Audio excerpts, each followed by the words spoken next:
स्वागत है royal novel Hindi पर। यहाँ हम किताबों की उन गहराइयों में उतरते हैं जहाँ हर कोई जाने की हिम्मत नहीं करता, चाहे वो डार्क साइकोलॉजिकल थ्रिलर्स हो या बोल्ड एडल्ट फिक्शन। हम सिर्फ कहानी नहीं सुनाते बल्कि उन मैच्योर थीम्स और क्रिएटिव राइटिंग को डिकोड करते हैं जो एक साधारण कहानी को खास बनाती हैं। अगर आप ऐसी कहानियों के शौकीन हैं जो बाउंड्रीज को पुश करती हैं और दिमाग को झकझोर देती हैं, तो ये जगह आपके लिए है। चेतावनी, इस चैनल का कंटेंट सिर्फ 18 जोड़ दर्शकों के लिए है। इसमें संवेदनशील और बोल्ड विषय शामिल हो सकते हैं, इसलिए अपनी जिम्मेदारी पर ही देखें या सुने। किताबों की इस अनकही दुनिया से जुड़ने के लिए अभी सब्सक्राइब करें।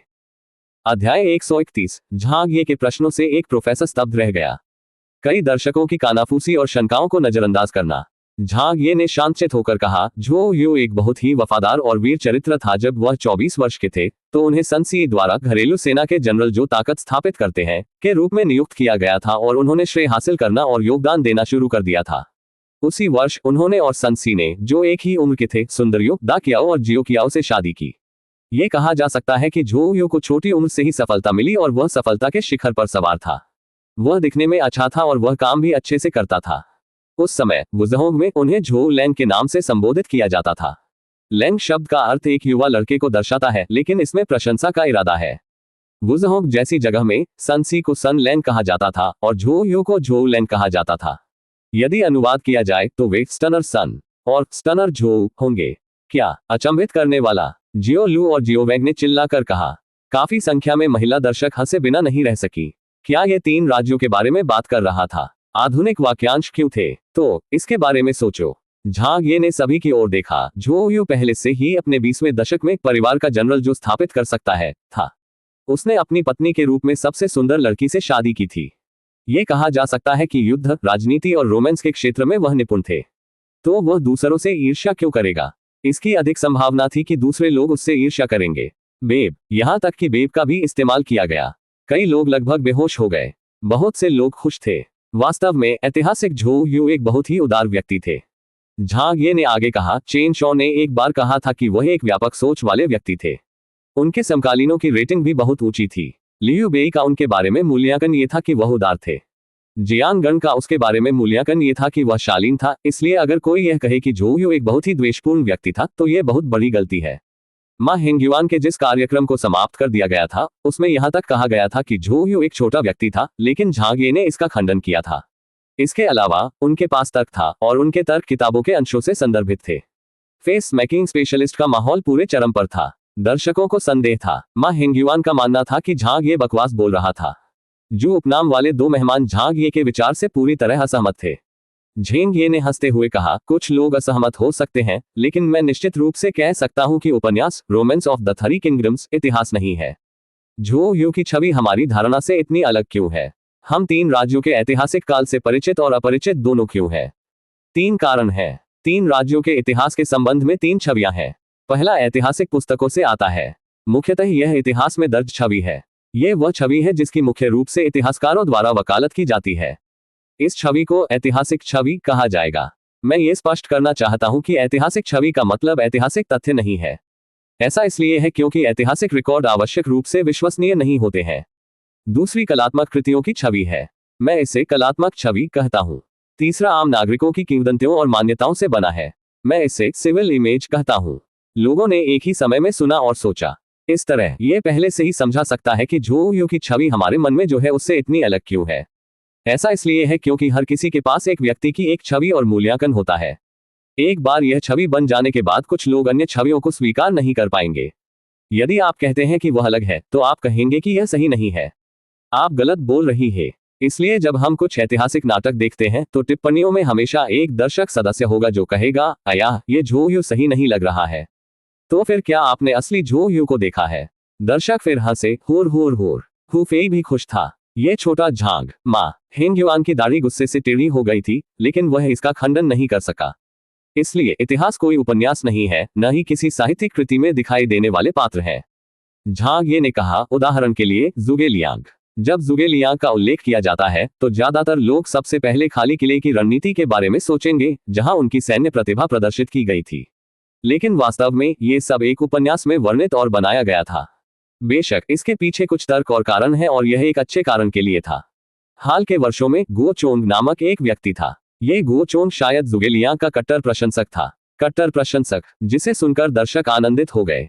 हालांकि झांग ये बेहद गंभीर थे, इसलिए उन्होंने एक किताब लिखी, bringing to light 5 hidden matters of Liang. उन्होंने ज़ुगे लियांग के बारे में 5 बातें बताई जो ज्यादातर लोग नहीं जानते हैं। तीसरा मामला खाली किले की रणनीति थी, इसलिए खाली किले की रणनीति को मनगढ़ंत नहीं माना गया और इसकी उत्पत्ति हुई। हालांकि हम सभी जानते हैं कि कट्टर प्रशंसकों की बातें बहुत विश्वसनीय नहीं होती हैं। मैं आपको गंभीरता से बताऊंगा कि ऐतिहासिक ज़ुगे लियांग एक उत्कृष्ट राजनीतिज्ञ थे, लेकिन उनकी सैन्य प्रतिभा में बहुत कमी थी। वह किसी भी तरह से सैन्य प्रतिभा का धनी नहीं था। जहां तक खाली किले की रणनीति की बात है, झांग ये ने बिना किसी परवाह के एक चौंकाने वाला वाक्य कहा, इसका कोई अस्तित्व ही नहीं है। क्या खाली किले की रणनीति अस्तित्व में नहीं थी? ये सब मनगढ़ंत था। मां हेंग्युआन तुरंत क्रोधित हो गई। यह क्या बकवास है? यह अस्तित्व में कैसे नहीं हो सकता? क्या ये बकवास नहीं है? शिक्षक जू भी नाराज थे। हुफी और जियोलू भी दंग रह गए। दर्शकों को और भी अधिक संदेह हुआ। आखिरकार उनके मन में पहले से ही बहुत सी बातें घर कर चुकी थी। झांग ये ने ऐसे अंदाज में कहा जो न तो बहुत तेज था और न ही धीमा। बहुत से लोग इस बिंदु पर सवाल उठा रहे हैं। आम लोगों के दिलों में ये स्थिति है जिसे नागरिक छवि के रूप में जाना जाता है, जिसका मैंने पहले उल्लेख किया था। हालांकि मुझे अभी भी वही कहना है, इतिहास कोई उपन्यास नहीं है। अभी जिस व्यक्ति ने खंडन किया वह प्रोफेसर मा हेंग्युआन थे, है ना? कैमरामैन ने तुरंत कैमरा मा हेंग्युआन पर फोकस किया। आप साहित्य अनुसंधान के क्षेत्र में हैं, इसलिए आप साहित्यिक कार्यों पर शोध करते हैं। 3 राज्यों के रोमांस के विच्छेदन के लिए मेरा मानना है कि देश में बहुत से लोग आपकी तुलना नहीं कर सकते। हालांकि वह इतिहास नहीं है। यह इतिहास से प्रेरित साहित्य का अनुकूलित अंश है। यदि कोई अब भी मुझ पर विश्वास नहीं करता या मेरे विचार से सहमत नहीं है तो मैं 2 प्रश्न पूछता हूं। गुओ चोंग ने कहा कि सिमाई ने यांगपिंग पर हमला करने के लिए अपने सैनिकों का नेतृत्व किया। उस समय ज़ुगे लियांग के पास कोई सैनिक नहीं था, इसलिए वह एक खाली किले की रणनीति लेकर आए, जिससे सिमाई को पीछे हटना पड़ा। वह यही था, ठीक है। ये सही है। क्या ऐसा नहीं है? उसमें गलत क्या है? दर्शकों ने उत्तर दिया। झांग ये ने हंसते हुए कहा, फिर यहाँ मेरा पहला प्रश्न आता है। ऐतिहासिक रिकॉर्ड और मान्यता के अनुसार सिमाई जिंग प्रांत के उत्तर में वानचिंग में तैनात थी। वह यांगपिंग में युद्ध के मैदान में नहीं था। चूंकि वह वहां नहीं था तो ये घटना कैसे घटित हुई? क्या ये सच है? दर्शक भ्रमित थे। मां हेंग्युआन और शिक्षक जू ने एक दूसरे को देखा और उन्हें कोई सुराग नहीं मिला। आखिरकार वे इतिहासकार नहीं थे, इसलिए वे इसका खंडन नहीं कर सके। झांग ये ने आगे कहा, फिर दूसरी समस्या है। सिमाई की बड़ी सेना आ गई थी और ज़ुगे लियांग बहुत तेज तर्रार था। उसने शहर के द्वार खोले और पुराने सैनिकों को शहर के द्वार साफ करने के लिए बुलाया। तब उसके 2 बच्चे भी उसके साथ थे जब वह शहर के फाटकों के शीर्ष पर बैठकर कराओके गा रहा था। पफ कराओके, हाँ। दर्शकों में से कुछ सदस्य ठहाका मारकर हंस रहे थे। झांग ये ने कहा, वह नाटकों में क्या गाता है? शहर की दीवारों पर खड़े होकर पहाड़ी दृश्यों को निहारते हुए मुझे नीचे हर जगह शोर और भ्रम की आवाज सुनाई देती है। उनके जनरल इस बात से असहमत हैं कि अतृप्त सिमाई ने एक बार फिर मुझ पर हमला किया है। यदि आप आ रहे हैं तो ऐसा ही हो। मैं पूरी तरह से तैयार हूँ। सड़कें साफ सुथरी हैं। आपकी विजयी तीनों सेनाओं को पुरस्कृत करने के लिए स्वादिष्ट शराब तैयार की जाती है। चूंकि तुम यहाँ हो इसलिए शहर में आओ। आना, शहर में आओ और मुझे इधर उधर बजाते हुए सुनो। सभी लोग फिर हंसे। उन्हें लगा कि जिस तरह झांग ये ने ज़ुगे लियांग के रूप में अभिनय किया वह बहुत घटिया था। झांग ये ने पलकें झपकाई और फिर कहा, इस समय सिमाई पहले से ही शहर के द्वार पर थी। उसने ऊपर देखा और अपने होठों को थपथपाया। अपने मन में वह सोच रहा था, इसका क्या मतलब है भाई? वह मुझे अपने साथ कराओके गाने के लिए आमंत्रित कर रहा है। ओह, तो अगर मैं ऊपर जाता हूं तो मैं ओके एड मारा जाऊंगा। मैं इस चाल में नहीं फंसूंगा। पीछे हटना। सभी लोग और भी जोर से हंसे। झांग ये ने भी मुस्कुराते हुए कहा, तो फिर यहाँ मेरा दूसरा प्रश्न है। ये बात बिल्कुल भी तर्क के अनुरूप नहीं बैठती। सिमाई ने हमला करने की हिम्मत क्यों नहीं की? उसे बस शहर में घात का डर था। लेकिन शहर में कितने लोग छिपे हो सकते हैं? ठंडे धातुई हथियारों के युग में स्कड मिसाइल को दफनाना असंभव था, है ना? सामूहिक विनाश का कोई अन्य हथियार नहीं हो सकता। क्या वह आगे का पता लगाने और यह जांचने के लिए कुछ टोही नहीं भेज सकता था कि क्या वास्तव में कोई घात लगाया गया था? उसे पीछे क्यों हटना चाहिए? स्कड मिसाइलें, सामूहिक विनाश के हथियार। दर्शकों को एक बार फिर गुदगुदी हुई। मां हेंग्युआन और कंपनी कुछ नहीं कह सके। झांग ये ने उन्हें अवाक कर दिया था। झांग ये ने मां हेंग्युआन की ओर देखा और कहा, इसके अलावा क्या सिमाई ज़ुगे लियांग को देखने में सक्षम नहीं थी? क्या उसने उसे शहर के फाटकों के ऊपर सितार बजाते हुए नहीं सुना था? और वह उसे कराओके गाते हुए भी सुन सकता था। इस विवरण के आधार पर सिमाई और ज़ुगे लियांग के बीच की दूरी बहुत कम रही होगी। भले ही आप घात से डरते थे और शहर में प्रवेश करने की हिम्मत नहीं करते थे, फिर भी आप एक तीरंदाज को ज़ुगे लियांग को मारने का आदेश क्यों नहीं दे सके? तुम्हें क्यों जाना पड़ा? एक पल के लिए रुकते हुए, इसके अलावा गुओ चोन के खाते के अनुसार या 3 राज्यों के रोमांस के अनुसार दोनों सेनाओं के बीच सैन्य शक्ति का अंतर अत्यधिक असमान था। कुछ ने कहा कि ये 200-000 था, जबकि अन्य ने कहा कि 100-000 था। क्या तुम किले को घेर नहीं सकते थे? क्या आप शहर को 3 से 5 दिनों तक घेर कर उन्हें अंदर नहीं फंसा सकते? आप सेना क्यों हटाएंगे? झांग ये के 3 सवालों का जवाब कोई नहीं दे सका। हर कोई बहुत ध्यान से सुन रहा था, जबकि अन्य लोग हैरान थे। यहां तक कि मा हेंगयुआन और कंपनी भी कुछ नहीं कह सके। झांग ये का हर सवाल बहुत तीखा था, यहां तक कि उन जैसे शिक्षाविद भी इसका पता नहीं लगा सके। क्या सचमुच कोई खाली किला रणनीति नहीं थी? ये सब मनगढ़ंत था, झांग ये ने संक्षेप में कहा। इसलिए खाली किले की रणनीति का ये दावा पूरी तरह से अविश्वसनीय है। जहां तक दूसरों की बात है, जैसे बोवांग की लड़ाई, पुआल वाली नावों से तीर उधार लेना या पूर्वी हवा के लिए प्रार्थना करना, इनमें से कोई भी इतिहास में दर्ज नहीं किया गया था। हालांकि साहित्यिक कृतियों ने उन्हें बेहद अतिरंजित तरीके से चित्रित किया था। जुगे लियांग दैवीय रणनीति और चतुर गणना वाले व्यक्ति बन गए, जबकि अन्य सभी जनरल बेवकूफ बन गए। ओह, एक युद्ध में जुगे लियांग ने सेना को अपने आदेश दिए। अन्य जनरलों का क्या हुआ?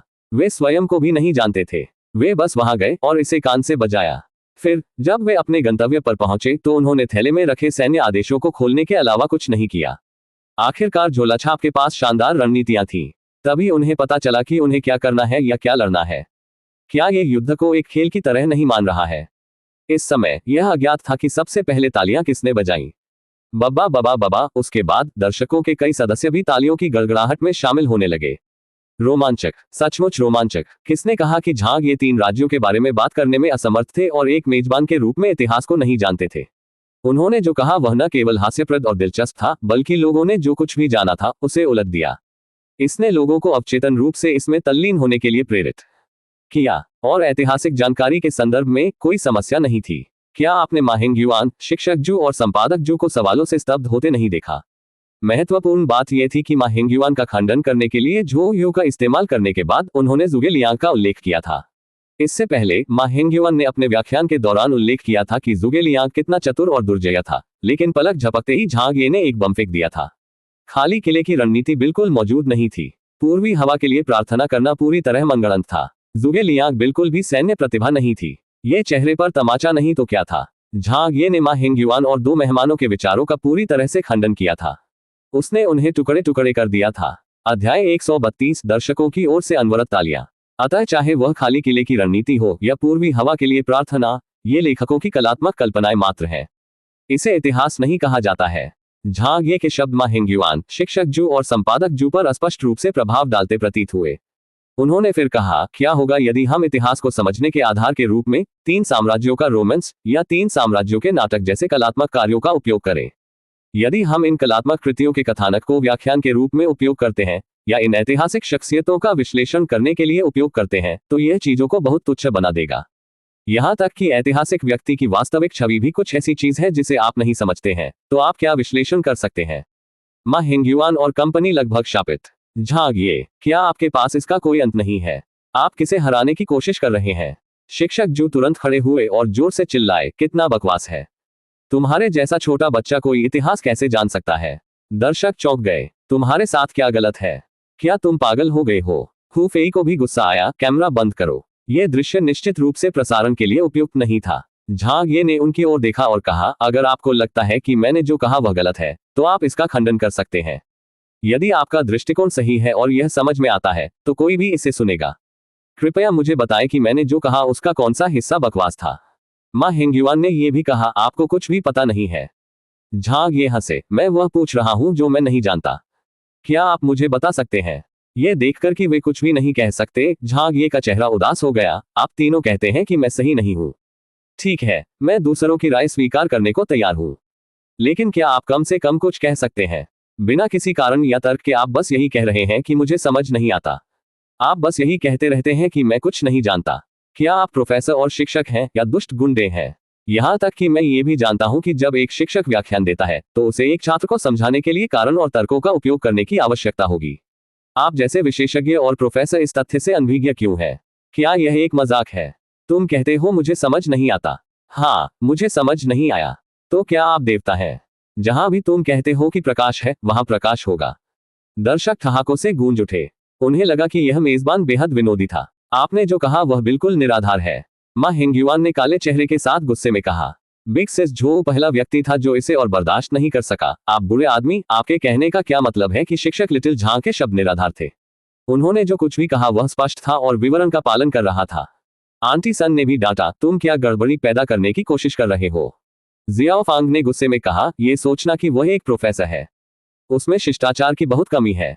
दर्शकों में से एक सदस्य ने यह भी कहा, यह सही है। वह अच्छा काम कर रहा था और हम इसका आनंद ले रहे थे। आप मंच के बाहर क्यों बाधा डाल रहे हैं? पहले आपने यहां तक कहा था कि मेजबान ने आपको बाधित किया था। दूसरे ऐसा नहीं कर सकते, लेकिन जब बात आपकी आती है तो आप कर सकते हैं। जल्दी करो और घर वापस जाओ। ठीक है, अपना उपहास करना बंद करो। मेजबान बहुत अच्छा काम कर रहा है। और प्रोफेसर मा, बस एक अयोग्य उपाधि। मुझे सचमुच आश्चर्य है कि आप सीसीटीवी पर कैसे चले गए। 3 राज्यों के साथ आपने अभी क्या कहा? इससे हमारा पूरा परिवार लगभग सो रहा था। आप तीनों वास्तव में मजाकिया हैं। यह स्पष्ट है कि आप शर्मिंदगी से क्रोधित होते जा रहे हैं। आपने तो यहां तक कहा कि मेजबान इतिहास नहीं जानता। मुझे लगता है कि यह आप ही हैं जो नहीं जानते। बहुत सारे दर्शक शोर मचाने लगे। इन तथाकथित प्रोफेसरों और विशेषज्ञों पर उनका कोई अच्छा प्रभाव नहीं था जो प्रसारण करते थे। मा हिंगयुआन और जू उपनाम वाले 2 मेहमान अभी भी बोलना चाहते थे। यहां तक कि शिक्षक जू भी खड़े हो गए और दर्शकों पर भड़क उठे। आप टेलीविजन पर 3 राज्यों के बारे में ऐसा कह सकते हैं? क्या आप इतिहास भी जानते हैं?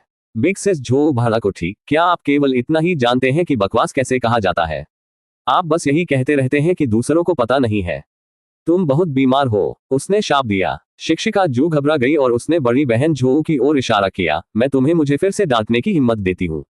दर्शकों में से एक व्यक्ति अब इसे जाने नहीं दे सकता था।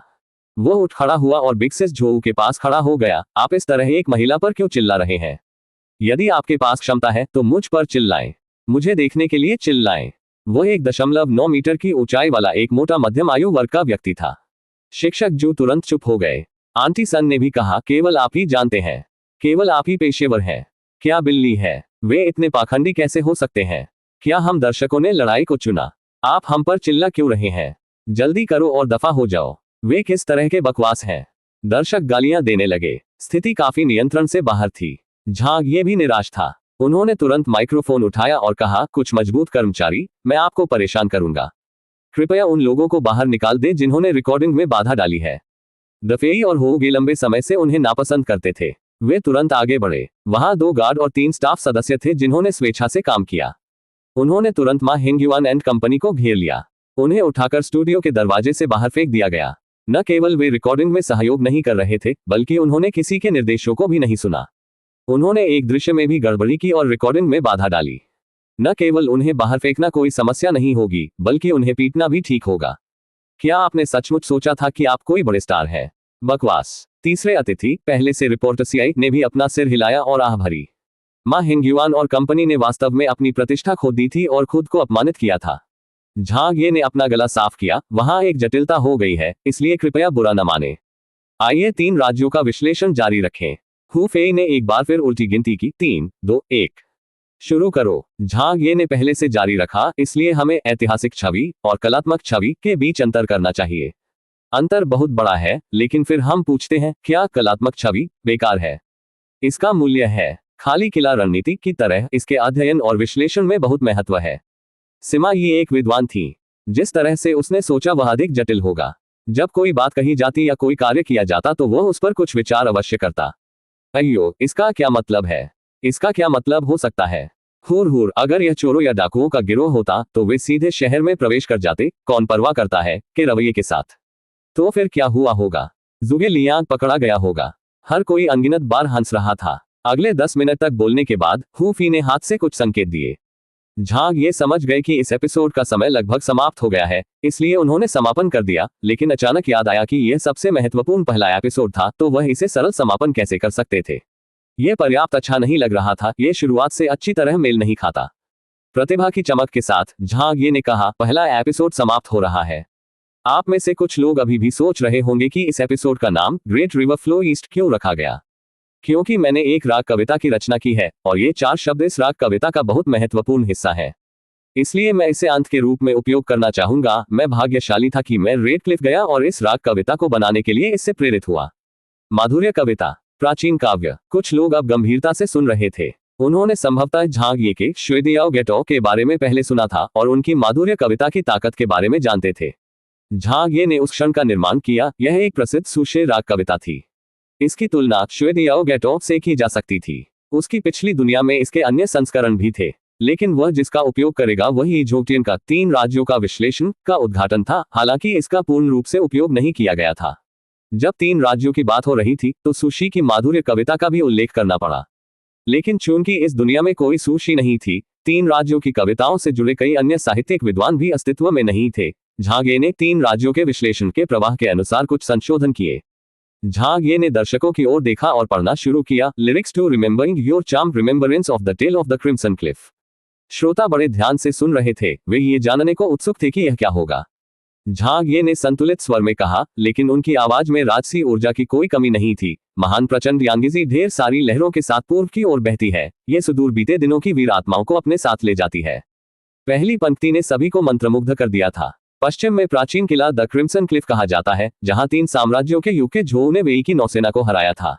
आसमान में अंधाधुंध पत्थर फेंके गए, शक्तिशाली लहरें तटों पर टकराई होंगी और ऊंची बर्फ जैसी झाग फेंक रही होंगी।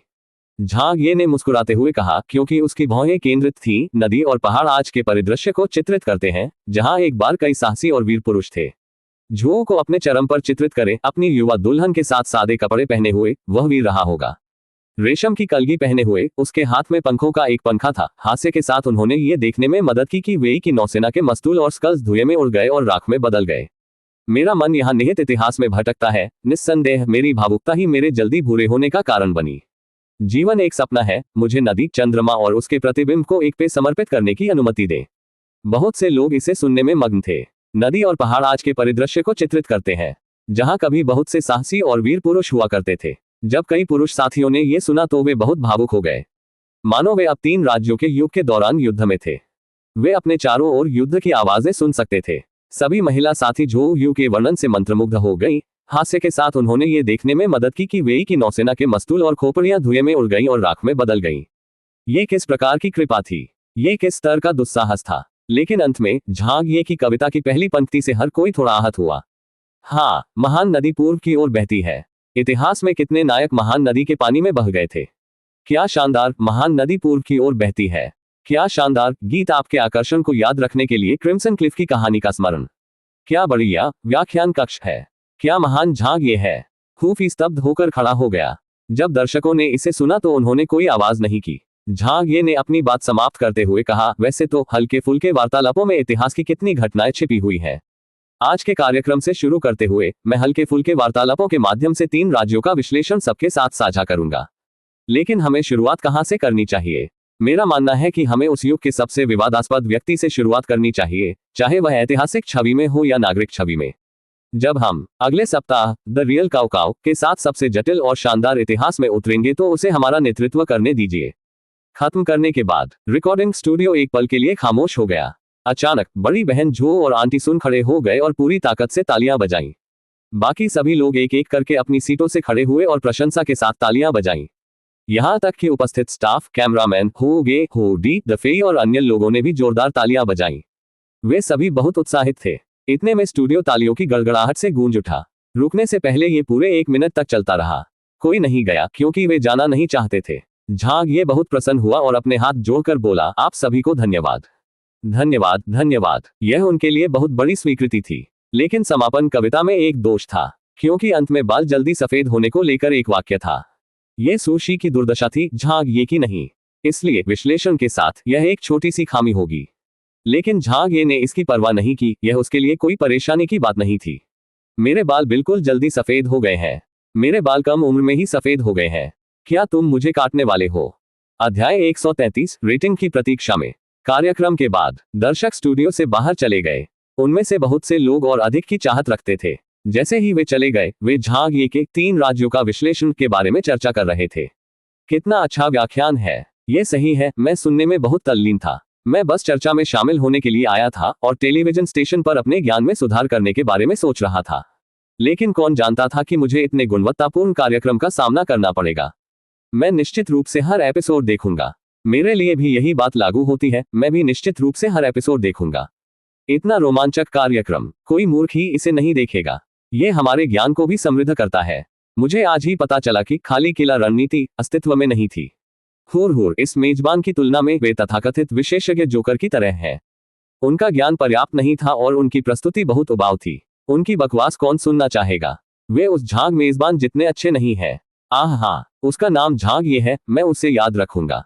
स्टूडियो को साफ कर दिए जाने के बाद झाग ये ने अपने सहकर्मियों की ओर देखा। क्या ये ठीक था? जियो लू सबसे पहले दौड़कर आई। यह न केवल ठीक था, यह बहुत ठीक था। होगे भी आगे बढ़े। यार, शिक्षक झाग वास्तव में 3 राज्यों के बारे में बोलने में सक्षम थे। आपने विशेषज्ञ प्रोफेसर को भी कठिन समय दिया और आप दर्शकों को पूरे दिन आपके लिए तालियां बजाने देते हैं। झाग ये ने नम्रतापूर्वक कहा, ऐसा नहीं था कि मैं अच्छा था, बात बस इतनी है कि शुरुआत में विशेषज्ञों को कुछ पता नहीं था। खाली किला रणनीति, जुगे लियांग और झो यू के बारे में यह सब इतिहास का सामान्य ज्ञान था। बस थोड़ी सी खोजबीन से किसी को भी पता चल जाएगा। बिना शोध किए भी केवल 3 राज्यों के अभिलेख पढ़ने से यह समझ में आ जाएगा।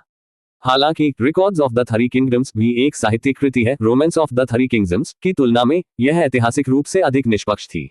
जब तक ये कुछ अप्राप्य था, 3 राज्यों के रिकॉर्ड इसके बारे में आंख मूंद कर नहीं लिखेंगे। इतिहास के उस दौर के बारे में पाठक को समझने में मदद करने के लिए भी बहुत सारी जानकारी है। दफेई ने शर्माते हुए कहा, मैंने 3 राज्यों के रिकॉर्ड के बारे में नहीं सुना है। जियो लू ने खांसते हुए कहा, मैंने इसके बारे में सुना है लेकिन इसे कभी नहीं पढ़ा। यह किताब कम लोकप्रिय लगती है, बहुत से लोगों ने इसे पहले नहीं पढ़ा है। इसके अलावा कुछ चीजें जिनके बारे में आपने उल्लेख किया है, मैं उनके बारे में भी नहीं जानता था। क्या आपको लगता है कि हर किसी का ज्ञान आपके जितना समृद्ध है? क्या ऐसे लोग हैं जिन्होंने 3 राज्यों के रिकॉर्ड के बारे में कभी नहीं सुना है? ऐसा नहीं होना चाहिए। इसके बारे में कोई कैसे नहीं जान सकता।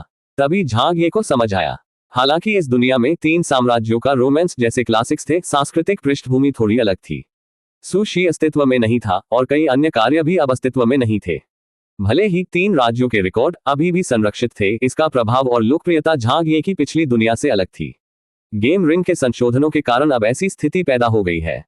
इसने एक ऐसी दुनिया बनाई थी जहां हर किसी को 3 राज्यों के बारे में गलत धारणा और समझ थी। अगर ये उसकी पिछली दुनिया में होता तो ऐसा नहीं होता, क्योंकि भले ही अधिकांश लोग वास्तविक 3 राज्यों के बारे में नहीं जानते थे, फिर भी उनमें से एक बड़ा हिस्सा वास्तविक 3 राज्यों को समझता था।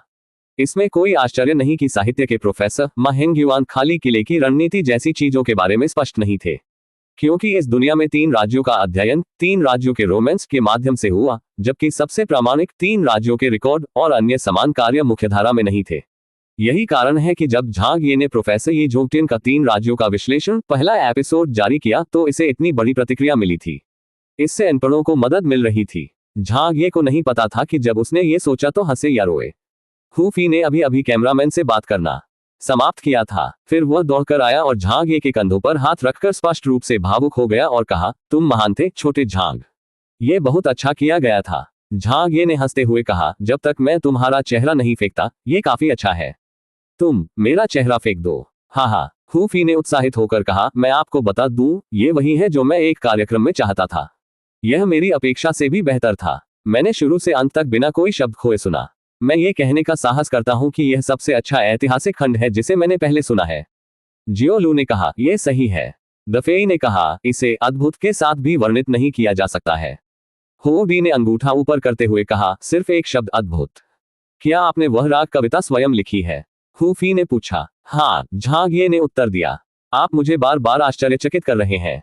इस कविता की पृष्ठभूमि अन्य सभी 3 राज्यों की कविताओं के बीच इसकी तुलना किसी से नहीं की जा सकती। ये बहुत अच्छी तरह से लिखा गया था। हुफी ने खुशी से कहा, अगर मुझे पता होता कि तुम इतने अच्छे हो तो मैं उस मा हेंगयुआन को आमंत्रित नहीं करता। मुझे मेहमानों की तलाश भी नहीं करनी पड़ी। क्या आपको लगता है कि मेरे पास करने के लिए कुछ भी बेहतर नहीं है? मैं तुम्हें बस अंदर डाल देता हाँ, लेकिन इस बार की घटना, कार्यक्रम के नाम, स्टूडियो सेटिंग्स, व्याख्याता परिवर्तन और इस तरह के सभी अंतिम क्षणों में बदलाव के साथ हमें आर्ट्स चैनल से फिर से अनुमोदन लेना होगा। हमें नेता की स्वीकृति की आवश्यकता है। एक कैमरामैन ने कहा, निर्माता हूं, यह 1 घंटे में पूरा हो जाना चाहिए। किसी भी विलोपन की आवश्यकता है तो आप बस किसी को हमारे साथ अनुवर्ती कार्रवाई करने के लिए नियुक्त कर सकते हैं और हम तदनुसार ऐसा करेंगे। दफे, जो तकनीकी और स्टूडियो सेटिंग्स के प्रभारी थे, ने कहा, मैं उनके साथ अनुवर्ती कार्रवाई करूंगा। हुफेई ने कहा, ठीक है, फिर मैं इसे आप पर छोड़ दूंगा। एक बार यह पूरा हो जाए तो मैं इसे अनुमोदन के लिए भेजूंगा। दोपहर, लेक्चर रूम का पहला एपिसोड पूरा हो गया। खंड को उसके आवंटित समय के अनुसार संपादित किया गया था और सूचनात्मक ग्राफिक्स जोड़े गए थे। हु फी ने इसे एक बार देखा और संतुष्ट होकर उन्होंने अपने कार्यालय में आर्ट्स चैनल लीडर वांग शुइक्सिन की तलाश की। जब वह अंदर गया तो नेताजी दोपहर का भोजन कर रहे थे। निदेशक, आप खा रहे हैं? हु फी हंसे। वांग शुइक्सिन खुश नहीं दिखे। और मैं बस तुम्हें ढूंढ रहा था। मैंने सुना है कि आपके प्रोग्राम रिकॉर्डिंग में एक बड़ी समस्या आ गई है। आखिरकार कार्यक्रम का नाम भी बदल दिया गया और व्याख्याता और अतिथियों को बाहर निकाल दिया गया। वह वही व्याख्याता था जिसे आमंत्रित करने में आपको कठिनाई हुई थी। आप सभी को क्या दिक्कत है? हु फी उनके उल्लेख पर क्रोधित थे। अब उन्हें आमंत्रित करने की कोई आवश्यकता नहीं है। मेरे पास यहाँ एक बेहतर उम्मीदवार है। कार्यक्रम में अब एक बेहतर विकास योजना भी है। हुर, क्या आपको अभी भी याद है कि मैं हर कीमत पर झांग ये को यहाँ चाहता था? वह अब व्याख्याता है। अब हमें किसी मेजबान या किसी मेहमान की जरूरत नहीं है। कार्यक्रम का प्रभाव अभी भी बहुत अच्छे से किया गया था। नहीं, ऐसा इसलिए है क्योंकि हमें उनकी जरूरत नहीं है, इसलिए कार्यक्रम का प्रभाव इतना अच्छा है। वांग शुइक्सिन ने भौहें चढ़ाते हुए कहा, झांग ये वह क्या कह सकता है? बूढ़े हु, मुझे पता है कि आप इस युवक के बारे में बहुत सोचते हैं, लेकिन क्या आपको नहीं लगता कि आप बहुत अधिक पक्षपाती हैं? यह एक ऐतिहासिक खंड है जिसके बारे में हम बात कर रहे हैं। जब आप रिकॉर्डिंग देखेंगे तो समझ जाएंगे। हु फी को पता था कि उसे बहुत कुछ कहने की जरूरत नहीं है, इसलिए उसने रिकॉर्डिंग उसे सौंप दी। वांग शुइक्सिन ने अपना सिर नीचे किया और देखा, चलो चले। उन्होंने कुछ अन्य प्रतिनिधियों और स्टाफ सदस्यों को स्क्रीनिंग देखने के लिए अपने साथ चलने के लिए कहा। झांग ये वह 3 राज्यों के बारे में बोल रहा है। वह सिर्फ एक युवा लड़का है। वह 3 राज्यों के बारे में क्या जानता है? लेकिन स्क्रीनिंग शुरू होने के कुछ मिनट बाद तक किसी ने कोई और टिप्पणी नहीं की। 1 घंटा बीत जाने के बाद सभी ने एक दूसरे की ओर देखा। वे सभी आश्चर्यचकित थे और किसी ने एक शब्द भी नहीं कहा। हु फी ने पूछा, हर कोई क्या सोचता है? क्या बदलाव स्वीकार्य है? एक अन्य कार्यक्रम टीम के एक प्रमुख ने ईर्ष्या और अफसोस में कहा, अगर मुझे पता होता कि यह व्यक्ति इतना सक्षम है तो मैं उसके लिए ओल्ड से लड़ता और उसे अपनी कार्यक्रम टीम में ले आता। निदेशक, हु फी ने वांग शुइक्सिन की ओर देखा। वांग शुइक्सिन ये कहने से पहले एक पल के लिए चुप हो गए। आइए इसे प्रसारित करें और देखें कि शनिवार को दर्शकों की संख्या कैसी रहती है। हम देखेंगे कि दर्शक इसे स्वीकार करते हैं या नहीं। अगर यह अच्छा प्रदर्शन करता है तो हम रविवार के खंड को जारी रखेंगे। हु फी ने उत्तर दिया, अगर हम शनिवार को रिकॉर्ड करें तो क्या ये बहुत जल्दबाजी नहीं होगी? वांग शुइक्सिन ने स्पष्ट रूप से उत्तर दिया, हमने अभी तक ये नहीं देखा है कि बाजार की इस पर क्या प्रतिक्रिया है। हमें सावधान रहने की जरूरत है। आखिरकार लिटिल झांग युवा है और उसमें योग्यता की कमी है। हो सकता है कि दर्शक उनके इतिहास पर व्याख्यान देने से सहमत न हो, इसलिए हमें वास्तविक परिदृश्य के अनुसार समायोजन करने की आवश्यकता है। आइए पानी का परीक्षण करने के लिए इसे प्रसारित करें। इसके बाद ही हम तय कर सकते हैं कि क्या वह इस सेगमेंट के लेक्चरर बने रह सकते हैं। स्पष्ट रूप से कहें तो वांग शुइक्सिन को झांग ये पर उतना भरोसा नहीं था। वांग शुइक्सिन को पहले से ही महसूस हुआ कि झांग ये के लिए पहले इतने बड़े कार्यक्रम का मेजबान या अतिथि बनना अनुचित था। उन्होंने महसूस किया कि झांग ये की ऊंचाई और छवि सभी समस्याग्रस्त थे, और अब ये और भी बुरा था। झांग ये एक मेजबान से जो कभी कभार उपस्थित होता था, कार्यक्रम के एकमात्र व्याख्याता के पास गया। वह कार्यक्रम में सबसे महत्वपूर्ण व्यक्ति बन गए। ये कुछ ज्यादा तेज था। हालांकि हु फी बेहद आश्वस्त थे। ठीक है, चलो रेटिंग की प्रतीक्षा करें। एक डिप्टी जिसने पहले बात की थी, उसने कहा, इस मानक के साथ रेटिंग निश्चित रूप से खराब नहीं हो सकती। बस lyrics to remembering your charm remembrance of the tale of the crimson cliff इसे असाधारण बनाता है। एक अन्य महिला ने कहा, यह सच नहीं हो सकता है। आजकल बाजार का स्वाद और भी जटिल होता जा रहा है। दर्शकों को कौन सा कार्यक्रम पसंद आता है, इसका अंदाजा कोई नहीं लगा सकता। यहाँ तक कि हम जैसे वर्षों के अनुभव वाले लोग भी अपने अनुभव से अनुमान लगाते हैं। कौन गारंटी देने का साहस करता है? मुझे लगता है कि यह कार्यक्रम औसत है। यह अपरंपरागत है, लेकिन क्या इसकी सामग्री कुछ ज्यादा ही सनसनीखेज नहीं है? खाली किले की रणनीति वास्तव में मौजूद नहीं है। वह बहुत मुखर है। वहां मौजूद एक अधेड़ उम्र के व्यक्ति ने, जो थोड़ा अधिक विद्वान था, कहा, जितना मैं जानता हूं उसके अनुसार खाली किले की रणनीति वास्तव में मनगढ़ंत है। एक बार मुझे इतिहास पर शोध करने वाले एक विद्वान से डांट पड़ी थी। महिला ने अपना सिर हिलाया, लेकिन दर्शकों को यह नहीं पता है। यह वाकई दर्शकों की आस्था को चुनौती देने वाला है। कभी कभी अपरंपरागत होने से विपरीत प्रभाव पड़ सकता है। मैं इसके बारे में काफी आशावादी हूं। मुझे नहीं लगता कि यह चलेगा। एक युवा अपनी बात पर कायम नहीं रह सकता। यदि तर्क या ऐतिहासिक तथ्यों में कोई गलती है तो दर्शक उसमें से गलती निकाल लेंगे और हमें मौत की सजा दे देंगे। आखिरकार एक ऐतिहासिक खंड प्रामाणिकता के बारे में है। कौन जानता है कि झांग ये ने जो कहा वह सही था या गलत? ये सब उसके द्वारा बनाया गया था और दर्शकों द्वारा पता चला तो हमारे टेलीविजन स्टेशन की प्रतिष्ठा को ठेस पहुंचेगी। विभिन्न निर्णयों पर असहमति थी। वांग शुइक्सिन ने बहस को रोकने के लिए अपनी मेज पर ताली बजाई। अब कुछ भी कहने की जरूरत नहीं है। आइए शनिवार की रेटिंग का इंतजार करें। वह सबसे वस्तुनिष्ठ बात होगी। अध्याय 134, एक चिंताजनक रेटिंग। शुक्रवार, झांग ये ने एक दिन आराम किया। जियो लू द्वारा सूचित किए जाने पर उन्होंने घर पर अपना टेलीविजन चालू किया और फिर आर्ट्स चैनल पर ट्यून किया। बीजिंग के बीटीवी आर्ट्स चैनल का नया खंड, व्याख्यान कक्ष, बीजिंग के प्रसिद्ध प्रसारण मेजबान, सिल्वर माइक्रोफोन पुरस्कार विजेता, Beijing mid autumn festival poetry meet के चैंपियन, बीजिंग युगल प्रतियोगिता के चैंपियन, प्रसिद्ध कवि, प्रसिद्ध साहित्यिक लेखक, प्रसिद्ध बच्चों की परी कथा लेखक, प्रसिद्ध अलौकिक सबसे ज्यादा बिकने वाले लेखक, प्रसिद्ध को आमंत्रित करना विज्ञापनदाता, इंटरनेट पर लोकप्रिय वाक्यांशों के नेता, शिक्षक झांग ये। व्याख्याता के रूप में वह हमें युद्ध 3 राज्यों की अवधि का स्वाद चखने देंगे। वह हर किसी को 3 राज्यों के बारे में वो बातें बताएगा जो आप नहीं जानते होंगे। बीटीवी आर्ट्स, हम इस गुरुवार दोपहर 1 बजे आपके देखने की प्रतीक्षा कर रहे हैं। इतने सारे शीर्षक थे कि झांग ये सुनकर थोड़ा लाल हो गया, और उनमें से लगभग सभी के आगे प्रसिद्ध शब्द लगा हुआ था। हालांकि झांग ये के पास ये कार्य और उपलब्धियां थीं, लेकिन वह स्पष्ट रूप से जानता था कि वह प्रसिद्ध शब्द के साथ इन उपाधियों के योग्य नहीं था। उसने इसे स्वीकार करने का साहस नहीं किया।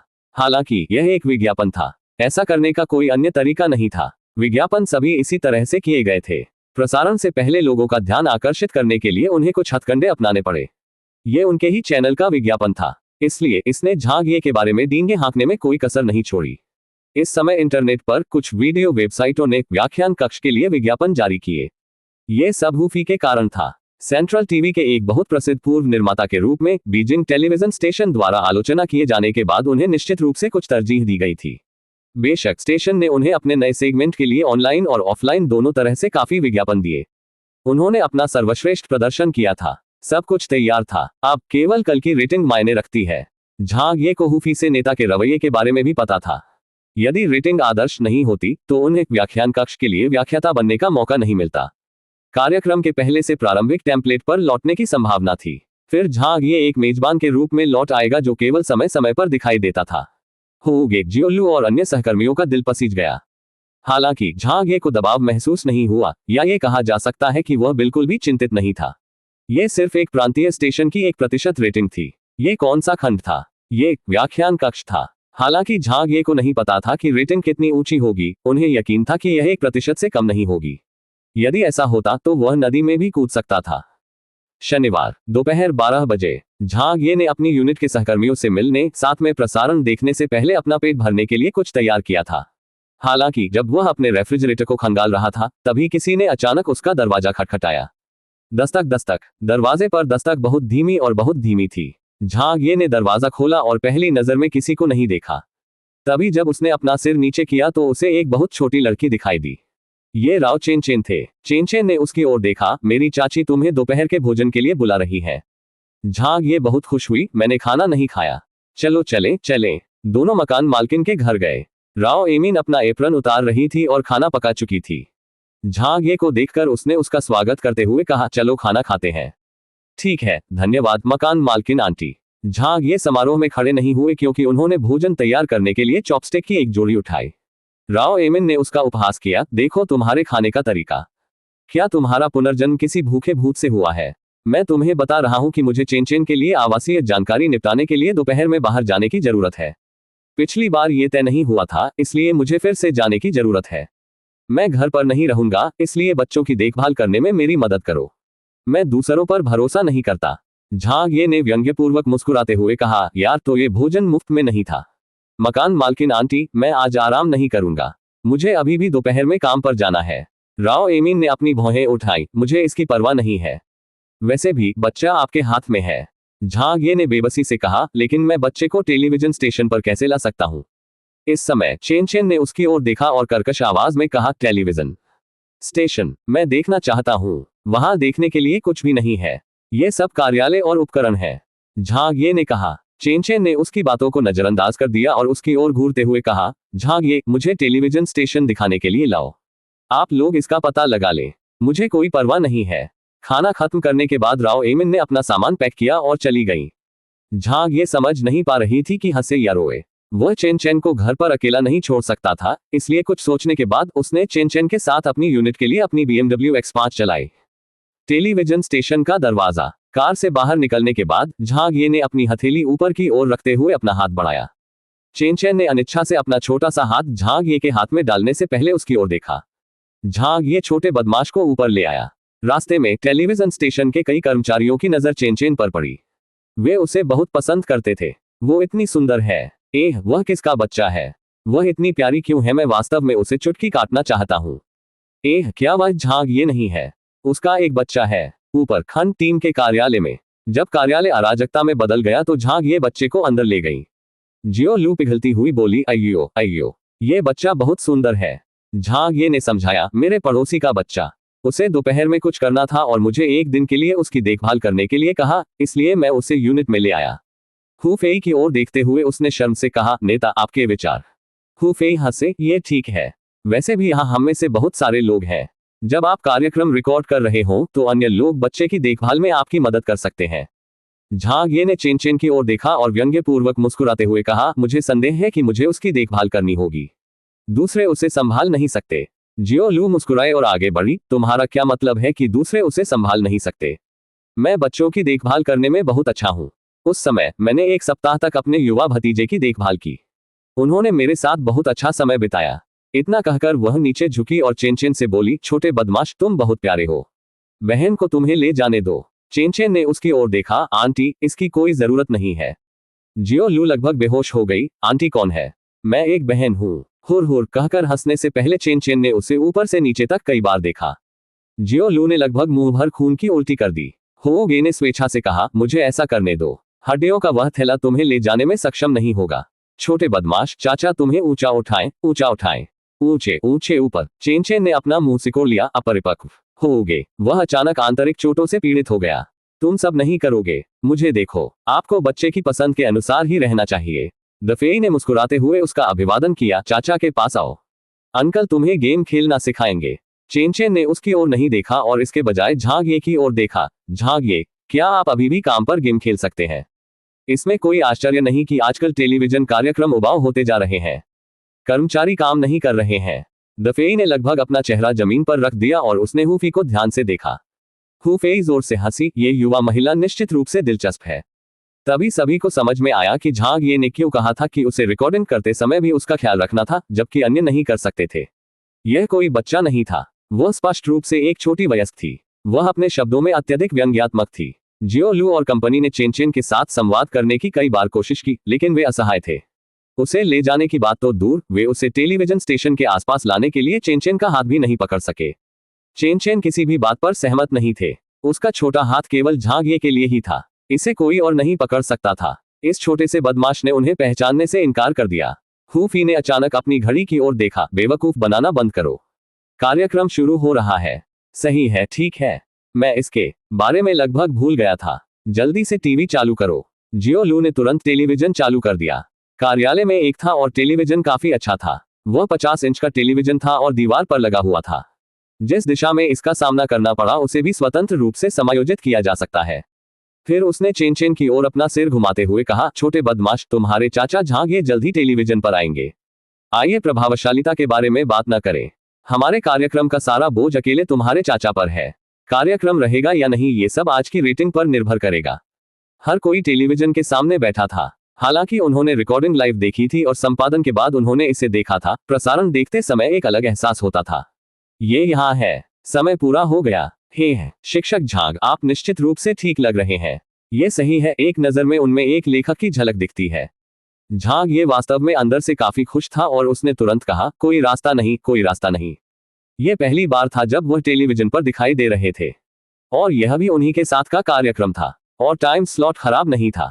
तो जाहिर है झांग ये काफी उत्साहित थी। टेलीविजन पर व्याख्यान देते समय स्वयं को अद्भुत रूप में देखकर वह स्वयं की काफी प्रशंसा करने लगे।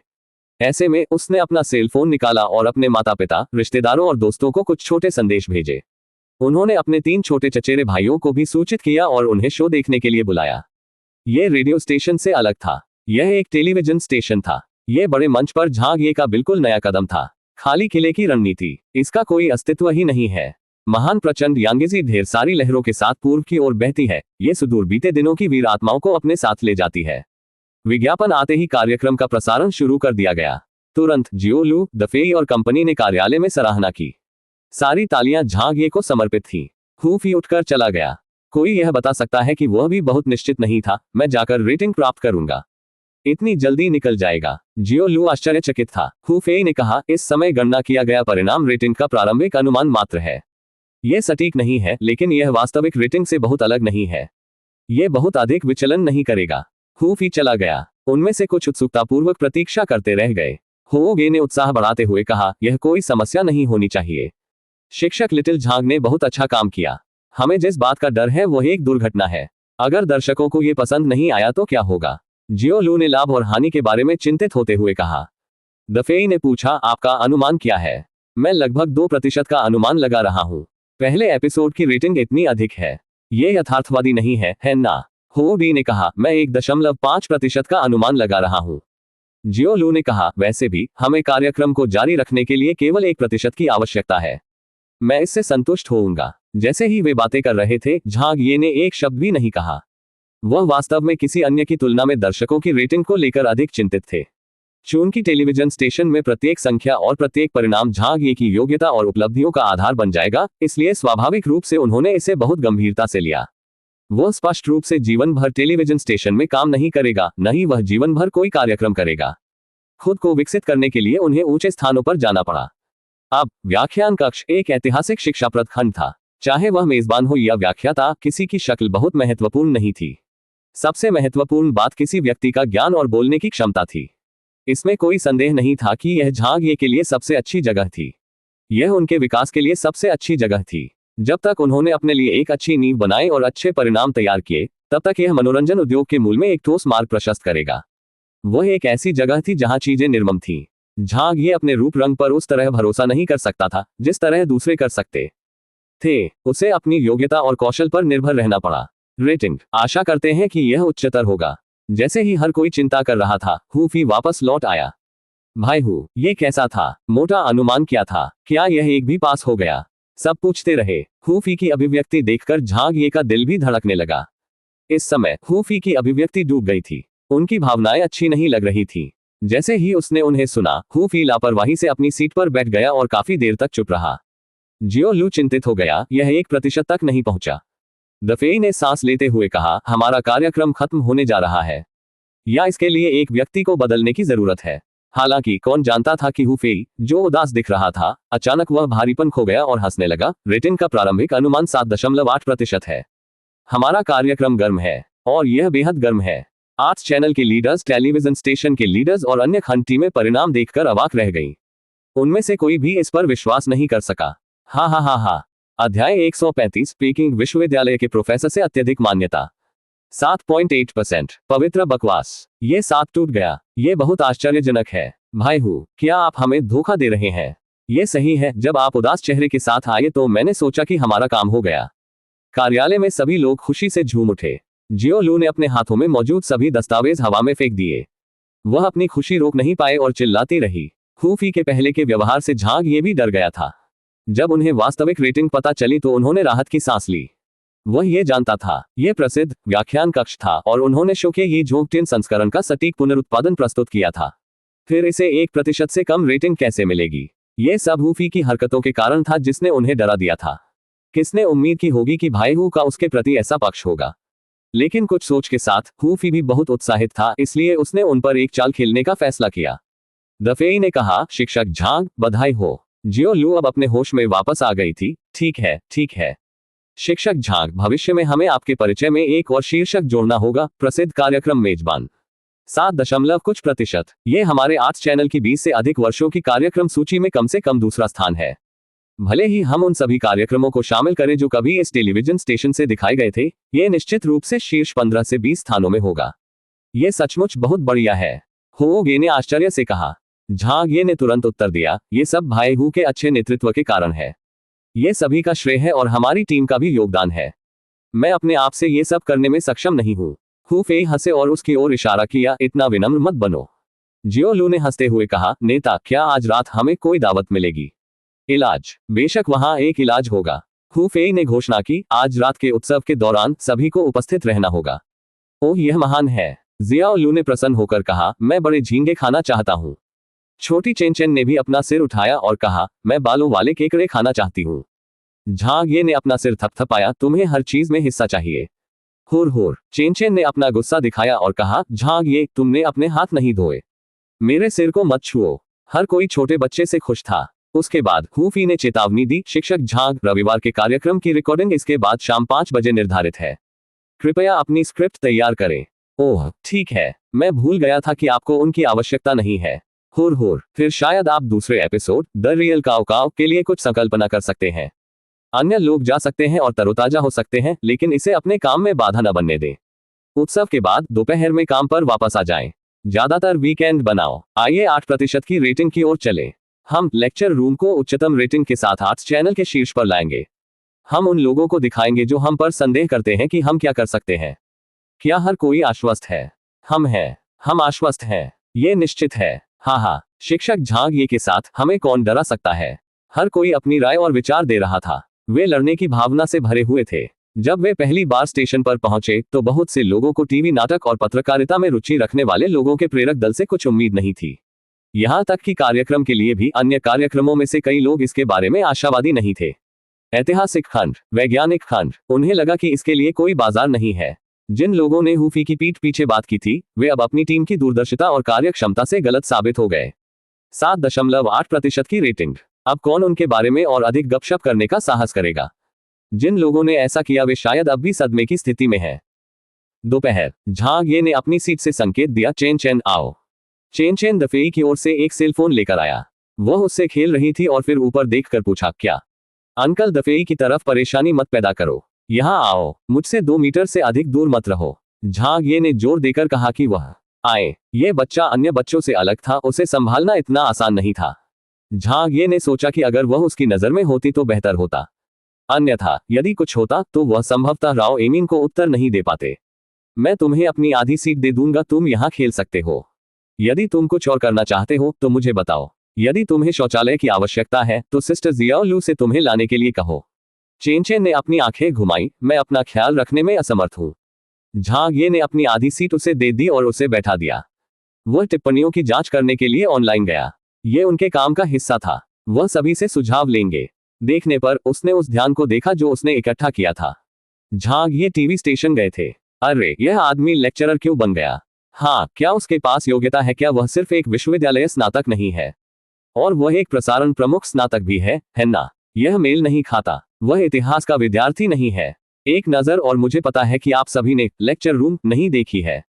आपने इसे देखा। ये कैसा था? ये तो गड़बड़ हो गई होगी, है ना? एक गड़बड़, मेरी गांड। आप ये भी नहीं जानते कि इसे देखना कितना अच्छा था। हाँ, मेरे पिताजी मुझे इसे देखने के लिए खींच ले गए। ये देखना बहुत दिलचस्प था। ये झांग ये बहुत अच्छा बोलता है। ऐसा लगता है जैसे आप लोग कह रहे हैं कि वह बहुत प्रसिद्ध है। मैंने वास्तव में उसके बारे में कभी नहीं सुना है। मुझे इंटरनेट की जांच करने की जरूरत है, अन्यथा मैं समय से पीछे रह जाऊंगा। 3 राज्यों के बारे में ये चर्चा वास्तव में बहुत ईश्वरीय है। क्या ऐसा है? मुझे ऐसा क्यों लगता है कि यह बिल्कुल सामान्य है। सभी की हर तरह की राय थी, लेकिन इसकी सराहना करने वालों की संख्या बहुसंख्यक थी। बेशक संदिग्ध आवाजें भी जोर पकड़ रही थी। ये झांग ये वह 3 राज्यों के बारे में क्या जानता है? जुगे लियांग एक सैन्य प्रतिभा नहीं थी। आखिर क्या बात है? उसने मेरी मूर्ति का अपमान करने की हिम्मत की। खाली किले की रणनीति मौजूद नहीं है।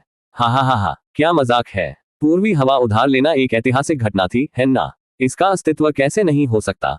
किसी ऐसे व्यक्ति को ढूंढना जो इसके बारे में बोलने के लिए 3 राज्यों के बारे में कुछ भी नहीं जानता हो। टेलीविजन स्टेशन में क्या खराबी है? ये सही है। इस तरह के मानक के साथ वह टीवी पर दिखाई दे सकता है। क्या इस तरह के लुक के साथ वह टीवी पर नजर आ सकते हैं? मैं हंस रहा हूँ। ठीक है, मैं मानूंगा कि झांग ये अच्छी कविता लिख सकते हैं। बीजिंग में ऐसे लेखकों और लेखिकाओं की संख्या आसानी से गिनी जा सकती है जो ये कहने का साहस करते हैं कि वे उनसे बेहतर कविता लिख सकते हैं। कि lyrics to remembering your charm, remembrance of the tale of the crimson cliff और श्वेदियाओ गैटो को अतुलनीय माना जा सकता है। झांग के पास ऐसी क्षमताएं हैं और कोई भी उस पर सवाल नहीं उठा सकता। लेकिन इतिहास के बारे में बात करें, वह इससे बहुत दूर है। लेकिन जैसे ही ये लोग डांट रहे थे, अचानक पेकिंग विश्वविद्यालय के इतिहास के प्रोफेसर से संबंधित एक वीबो सत्यापित खाते ने टिप्पणी की। उन्होंने झांग ये द्वारा उद्धृत आज के 3 राज्यों का विश्लेषण उदाहरणों को उसके मूल रूप में प्रस्तुत किया और कहा, यह सच है कि इन दिनों हमारे देश में बहुत सारे लोग हैं जो 3 राज्यों के इतिहास के बारे में पर्याप्त नहीं जानते हैं, लेकिन वे किताबें लिखते हैं और इसके बारे में बोलने के लिए टीवी पर आते हैं। यह बहुत आम होता जा रहा है और यह हमारे इतिहास की दुनिया का दुख भी है। लेकिन मुझे सभी को बताना होगा कि आप लोग जिस तरह के व्यक्ति के बारे में चर्चा कर रहे हैं वह झांग ये नहीं है। केवल पहले एपिसोड के lyrics to remembering your charm remembrance of the tale of the crimson cliff के साथ मुझे झांग ये को शिक्षक झांग के रूप में भी संबोधित करना होगा। ओह, इतिहास के प्रोफेसर, वो पेकिंग विश्वविद्यालय के प्रोफेसर हैं। आइए पहले बात न करें, हमें प्रोफेसर क्या कहना चाहते हैं ये सुनना चाहिए। आखिरकार क्षेत्र से किसी अधिकार वाले व्यक्ति ने बात की है। वेब पर नेटिजन्स भी शांत हो गए थे। इतिहास के प्रोफेसर ने कहा, मैं हर किसी को बता सकता हूं कि एक इतिहास के प्रोफेसर के रूप में शिक्षक झांग ये ने जो कहा है वह तथ्यों, रिकॉर्डों और अच्छे ऐतिहासिक तर्कों द्वारा पूरी तरह से समर्थित हो सकता है। बेशक उनमें से कुछ शिक्षक झांग ये की निजी राय है, मैं उन पर टिप्पणी नहीं करूंगा। लेकिन चूंकि यह एक चर्चा है इसलिए सबके अपने अपने विचार हैं। वे इसमें अपनी राय और विश्लेषण जोड़ सकते हैं। थोड़ा विचलन सामान्य है, लेकिन फिर भी विचलन बहुत ज्यादा नहीं हो सकता। खाली किले की रणनीति और पूर्वी हवा उधार लेना पसंद है, ये इतिहास में दर्ज नहीं है। वास्तव में कई इतिहास विशेषज्ञ और मैं शिक्षक झांग ये के समान ही विश्लेषण साझा करते हैं। ये दोनों घटनाएं अस्तित्व में नहीं थी। अगर उन्होंने ऐसा किया भी तो उन्हें इतना बड़ा चढ़ाकर नहीं बताया जा सकता था, न ही वे जुगेलियांग के कारण ऐसा कर सकते थे। ये पूरी तरह से तथ्यों को गढ़ना या अलंकरण है, लेकिन ये सच्चा इतिहास नहीं है। जुगेलियांग भी एक सैन्य प्रतिभा नहीं है, अधिक से अधिक आप ये कह सकते हैं कि वह एक सैन्य व्यवसायी था। जुगेलियांग को एक राजनीतिक प्रतिभा भी कहा जा सकता है, लेकिन उनकी असली उपलब्धियां सेना के साथ नहीं थी। नीचे बहुत से लोगों ने टिप्पणी को तुरंत पसंद किया और उसका अनुसरण किया। उनमें पेकिंग विश्वविद्यालय के प्रोफेसर के सहयोगियों, उनके छात्रों और पोस्टडॉक्स सहित कई इतिहास विद्वान थे। यहां तक कि अन्य विश्वविद्यालय के प्रोफेसरों ने भी झांग ये के पक्ष में टिप्पणी करना शुरू कर दिया, ताकि इस ऐतिहासिक सच्चाई को बड़े पैमाने पर दर्शकों तक पहुंचाया जा सके। क्या वास्तव में कोई खाली किला रणनीति नहीं थी? तारांकन का झांग ये वही थे जिन्होंने सच बोला था, वे अन्य व्याख्याता वही थे जो बकवास कर रहे थे। मैं प्रबुद्ध हो गया हूँ, मैंने लगभग गलत व्यक्ति को डांटा है, ये सही नहीं है। मुझे याद है कि कार्यक्रम की रिकॉर्डिंग के दौरान घटनास्थल पर एक प्रोफेसर मौजूद थे, यहां तक कि उन्हें एक गोली भी दी गई। उसे पहचानती हूँ, वह व्यक्ति पहले सेंट्रल टीवी पर गया था, उसने झांग ये पर संदेह किया था। पेकिंग विश्वविद्यालय के प्रोफेसर मा हेंगयुआन को स्पष्ट रूप से जानते थे। आप मा हेंगयुआन के बारे में बात कर रहे हैं, ठीक है, मैंने भी उसे देखा। हालांकि आपको ये जानना होगा कि प्रोफेसर मा साहित्य के क्षेत्र में एक विशिष्ट व्यक्ति है, लेकिन अगर आप इतिहास के क्षेत्र में उनके शोध और योगदान के बारे में बात करना चाहते हैं, क्षमा करें, लेकिन वह हमारे इतिहास मंडल में मौजूद नहीं है। वह शायद लंबे समय से मा हेंगयुआन द्वारा 3 राज्यों के बारे में गलत सूचना फैलाने के बारे में जानता था, इसलिए वह उससे खुश नहीं था, इसलिए उनका लहजा बहुत विनम्र नहीं था। तो यही मामला है। शट, इसका मतलब है कि यह झांग ये बहुत अच्छा है। कोई रास्ता नहीं, मुझे अगला एपिसोड अवश्य देखना चाहिए। क्या लाइव रिकॉर्डिंग के लिए टिकट है? मेरे पिताजी को यह नया खंड बहुत पसंद है। मैं अपने पिताजी के लिए एक टिकट लेना चाहता हूं ताकि वे इसे लाइव देख सके और शिक्षक झांग ये की अद्भुतता को अपनी आंखों से देख सके। जनता की राय तेजी से बदली।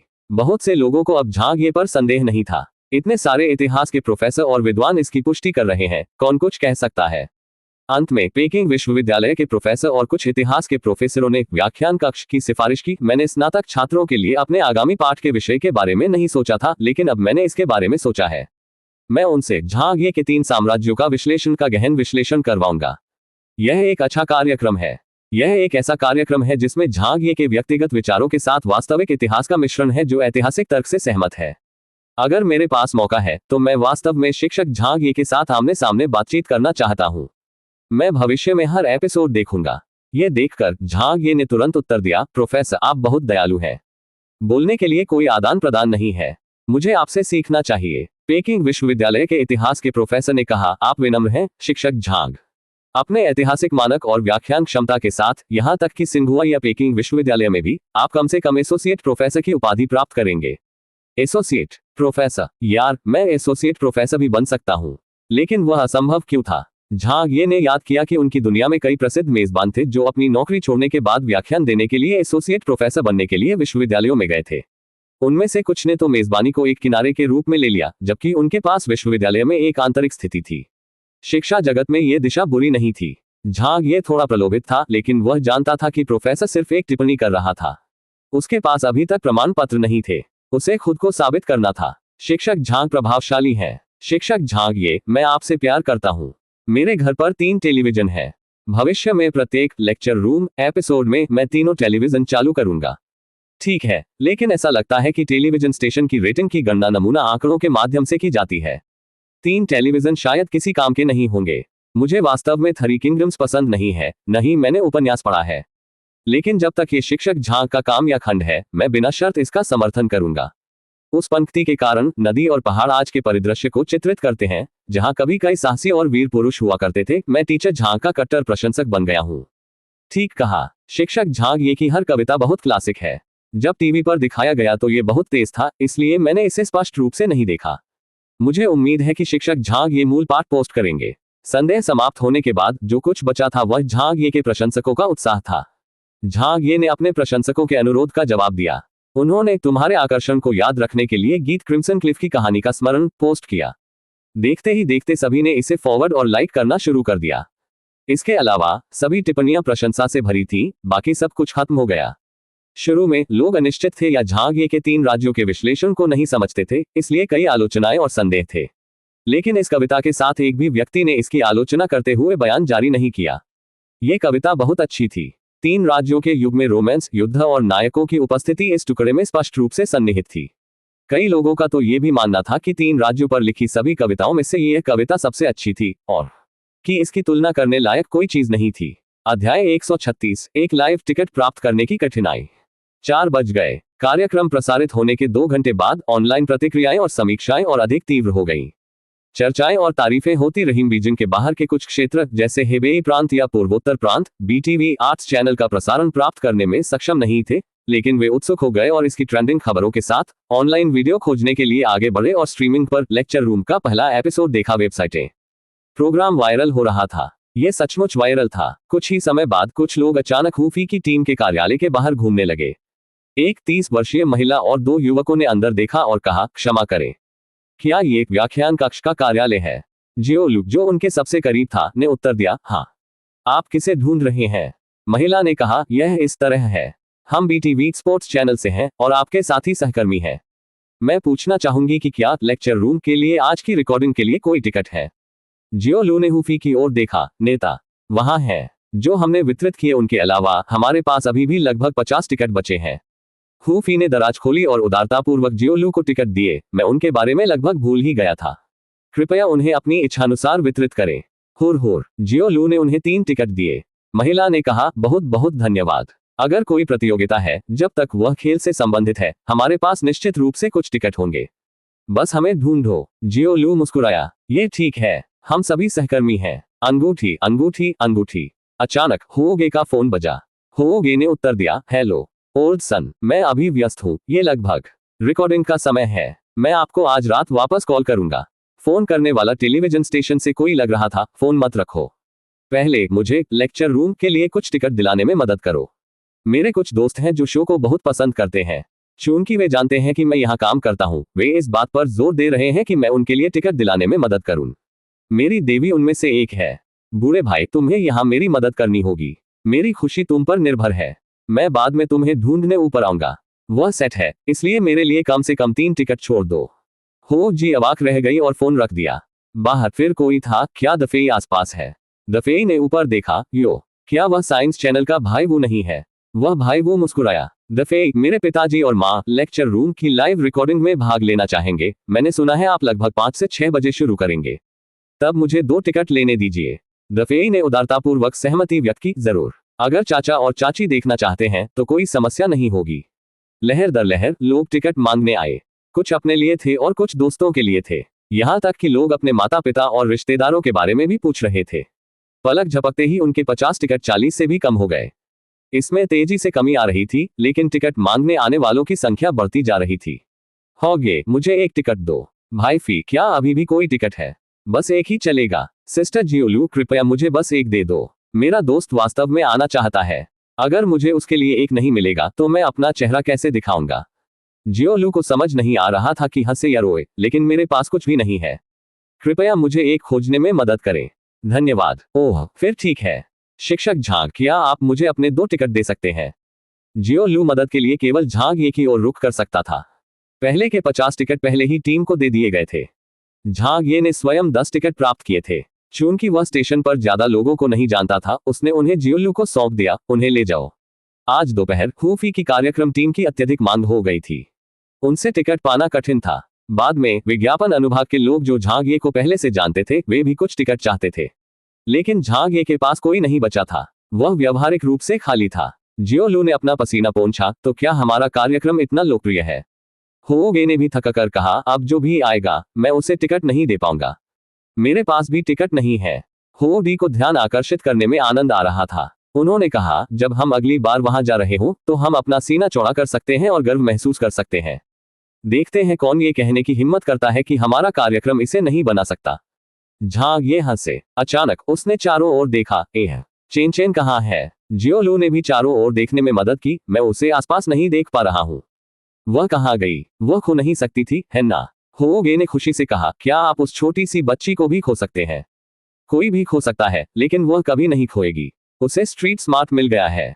मैंने उसके जैसा होशियार बच्चा कभी नहीं देखा। जैसे ही वह ये कह रहा था, चेन चेन ठंडी कोक की एक कैन थामे हुए चलते हुए और खुशी से अपना पे पीते हुए वापस आए। उसने एक सुखद डकार भी दी। झांग ये ने उसे घूरकर देखा, तुम कहाँ गए थे? मैंने तुमसे कहा था कि इधर उधर मत घूमो। चेन चेन ने अपना हाथ बढ़ाया और आदेश देते हुए कहा, झांग ये, मुझे एक लाइव टिकट दो। झांग ये दंग रह गया। मैं तुम्हें बाद में लाऊंगा। तुम्हें टिकट की जरूरत नहीं है। तुम्हें टिकट की जरूरत क्यों होगी? चेन चेन ने बाहर दरवाजे की ओर इशारा किया। उस आंटी ने मेरे लिए कोक खरीदा था। मैंने उसे टिकट देने का वादा किया था। झांग ये ने उसके माथे पर हाथ मारा। वह छोटे से शैतान से पूरी तरह हार गया था। वह अब रिश्वत लेना भी जानती है। उसे चेन चेन को अपने हाथ में आखिरी टिकट देना था। चेन चेन इसे आंटी के पास ले गया। जाने से पहले उसने कहा, धन्यवाद प्यारे बच्चे। शिक्षक झांग भी धन्यवाद। होगे बहुत उत्साहित थी। देखो तुम लोग, यहाँ तक कि बच्चा भी सक्रिय हो गया है। इससे पता चलता है कि हमारा कार्यक्रम कितना लोकप्रिय है। वे इसके लिए पागल हैं। हुफे हंसे, ठीक है, हमें पहले स्टूडियो पहुंचना चाहिए। होगे ने उत्साह से कहा, ठीक है, हमें आज की रिकॉर्डिंग पर भी कड़ी मेहनत करनी चाहिए। आमतौर पर पहले एपिसोड की रेटिंग अधिक होती है। आखिरकार यह एक नया कार्यक्रम था। यह अधिक ताज़ा है और दर्शक इसे इस उम्मीद के साथ देखते हैं कि यह अलग होगा। लेकिन दूसरे एपिसोड के बाद से गुणवत्ता वास्तव में मायने रखती है। यदि यह अच्छा कार्यक्रम नहीं है या उम्मीदों पर खरा नहीं उतरता है, तो रेटिंग में बहुत गिरावट आएगी। हमें इस एपिसोड में पिछले एपिसोड से बेहतर प्रदर्शन करना होगा। दफेई ने झांग ये को मिनरल वाटर की एक बोतल दी। शिक्षक झांग, ये सब आपका है। इसे मेरे ऊपर छोड़ दो। चेन चेन को हाथ पकड़कर रिकॉर्डिंग स्टूडियो में ले जाने से पहले झांग ये ने एक घूंट लिया। रिकॉर्डिंग जल्द ही शुरू होने वाली थी। दर्शक धीरे धीरे सेट पर प्रवेश कर चुके थे। झांग ये मंच पर माइक्रोफोन का परीक्षण कर रहे थे, तभी उन्होंने कुछ लोगों को अंदर आते देखा। वे निदेशक वांग शुइक्सन सहित आर्ट्स चैनल के कई नेता थे। दरअसल वह रिकॉर्डिंग देखने आए थे। हु फेई उनका स्वागत करने के लिए आगे बढ़े। निर्देशक वांग शुइक्सन दूसरों के साथ बैठ गए और कहा, आगे बढ़ें ओल्ड हु। हम आज यहाँ दर्शकों के रूप में हैं, हम तो बस देखना चाहते हैं। तुम्हें हमसे परेशान होने की जरूरत नहीं है। हु फी को कोई परेशानी नहीं हुई। ठीक है, फिर हम अपना काम करेंगे। आज टेलीविजन स्टेशन के कई साथी मौजूद थे। उन्होंने स्टूडियो में सीटों का 5वां हिस्सा ले लिया। उनमें से कुछ को वास्तव में कार्यक्रम पसंद आया, जबकि अन्य को नेताओं द्वारा निरीक्षण करने और सीखने का निर्देश दिया गया। आखिरकार व्याख्यान कक्ष की प्रारंभिक रेटिंग बहुत आश्चर्यजनक थी। पहला एपिसोड 7.8% हिट हुआ। इतनी सफलता के साथ यहाँ निश्चित रूप से सीखने लायक कुछ था। बहुत सारे लोग थे, इतनी सारी जोड़ी आंखें। इनमें टेलीविजन स्टेशन के सहकर्मी और उनके नेता शामिल थे। झांग ये को थोड़ा दबाव महसूस हो सकता था, लेकिन ये ज्यादा नहीं था। इसका उस पर बहुत अधिक प्रभाव नहीं पड़ा, क्योंकि उसके पास मानसिक शक्ति थी और वह कभी भी मंच पर होने से नहीं डरता था। लगभग समय हो गया था। झांग ये कैमरे के पास गए और चेन चेन को दर्शकों की सीटों पर खींच लिया, जो उत्सुकता से कैमरामैन की बातें सुन रहे थे। वह उसे ऊपर ले गया, एक कुर्सी पर बिठाया और उसे निर्देश दिया, अभी भी बैठो। जब अंकल रिकॉर्डिंग कर रहे हो तो हिलना या इधर उधर मत भागना। समझ गया? चेन चेन ने अधीरता से सिर हिलाया। समझ गया। ये बच्ची कभी कभी लोगों को परेशान कर देती थी, लेकिन अधिकांश समय वो सबसे अधिक आश्वस्त करने वाली बच्ची थी, क्योंकि छोटी चेन चेन अपनी उम्र के बच्चों से अलग थी। वह अधिक परिपक्व थी और जानती थी कि कैसे व्यवहार करना है, भले ही आपने उसे नहीं बताया हो। झांग ये आश्वासन देते हुए मंच पर गए। हु फी ने कहा, शिक्षक झांग, क्या आप तैयार हैं? झांग ये ने आदतन अपनी उंगली से नंबर 1 का संकेत दिया। रेडियो स्टेशन पर रेडियो होस्ट होने के दिनों से ही यह आदत थी। यह कहने का संचार का एक तरीका था कि यह रेडियो स्टेशन में रिकॉर्डिंग या लाइव प्रसारण का समय था। ठीक है, हर कोई संकेत पर 3, 2, 1 शुरू करें। झांग ये बहुत पेशेवर थे। आखिरकार वो प्रसारण प्रमुख से स्नातक था। पहले तो उसकी कोई अभिव्यक्ति नहीं थी, लेकिन जैसे ही कैमरा घूमना शुरू हुआ, उनके चेहरे पर एक बड़ी मुस्कान आ गई। सभी को नमस्कार। आज के व्याख्यान कक्ष में आपका स्वागत है। मैं झांग ये हूँ। पिछले एपिसोड में मैंने सभी के लिए एक रागात्मक कविता पढ़ी।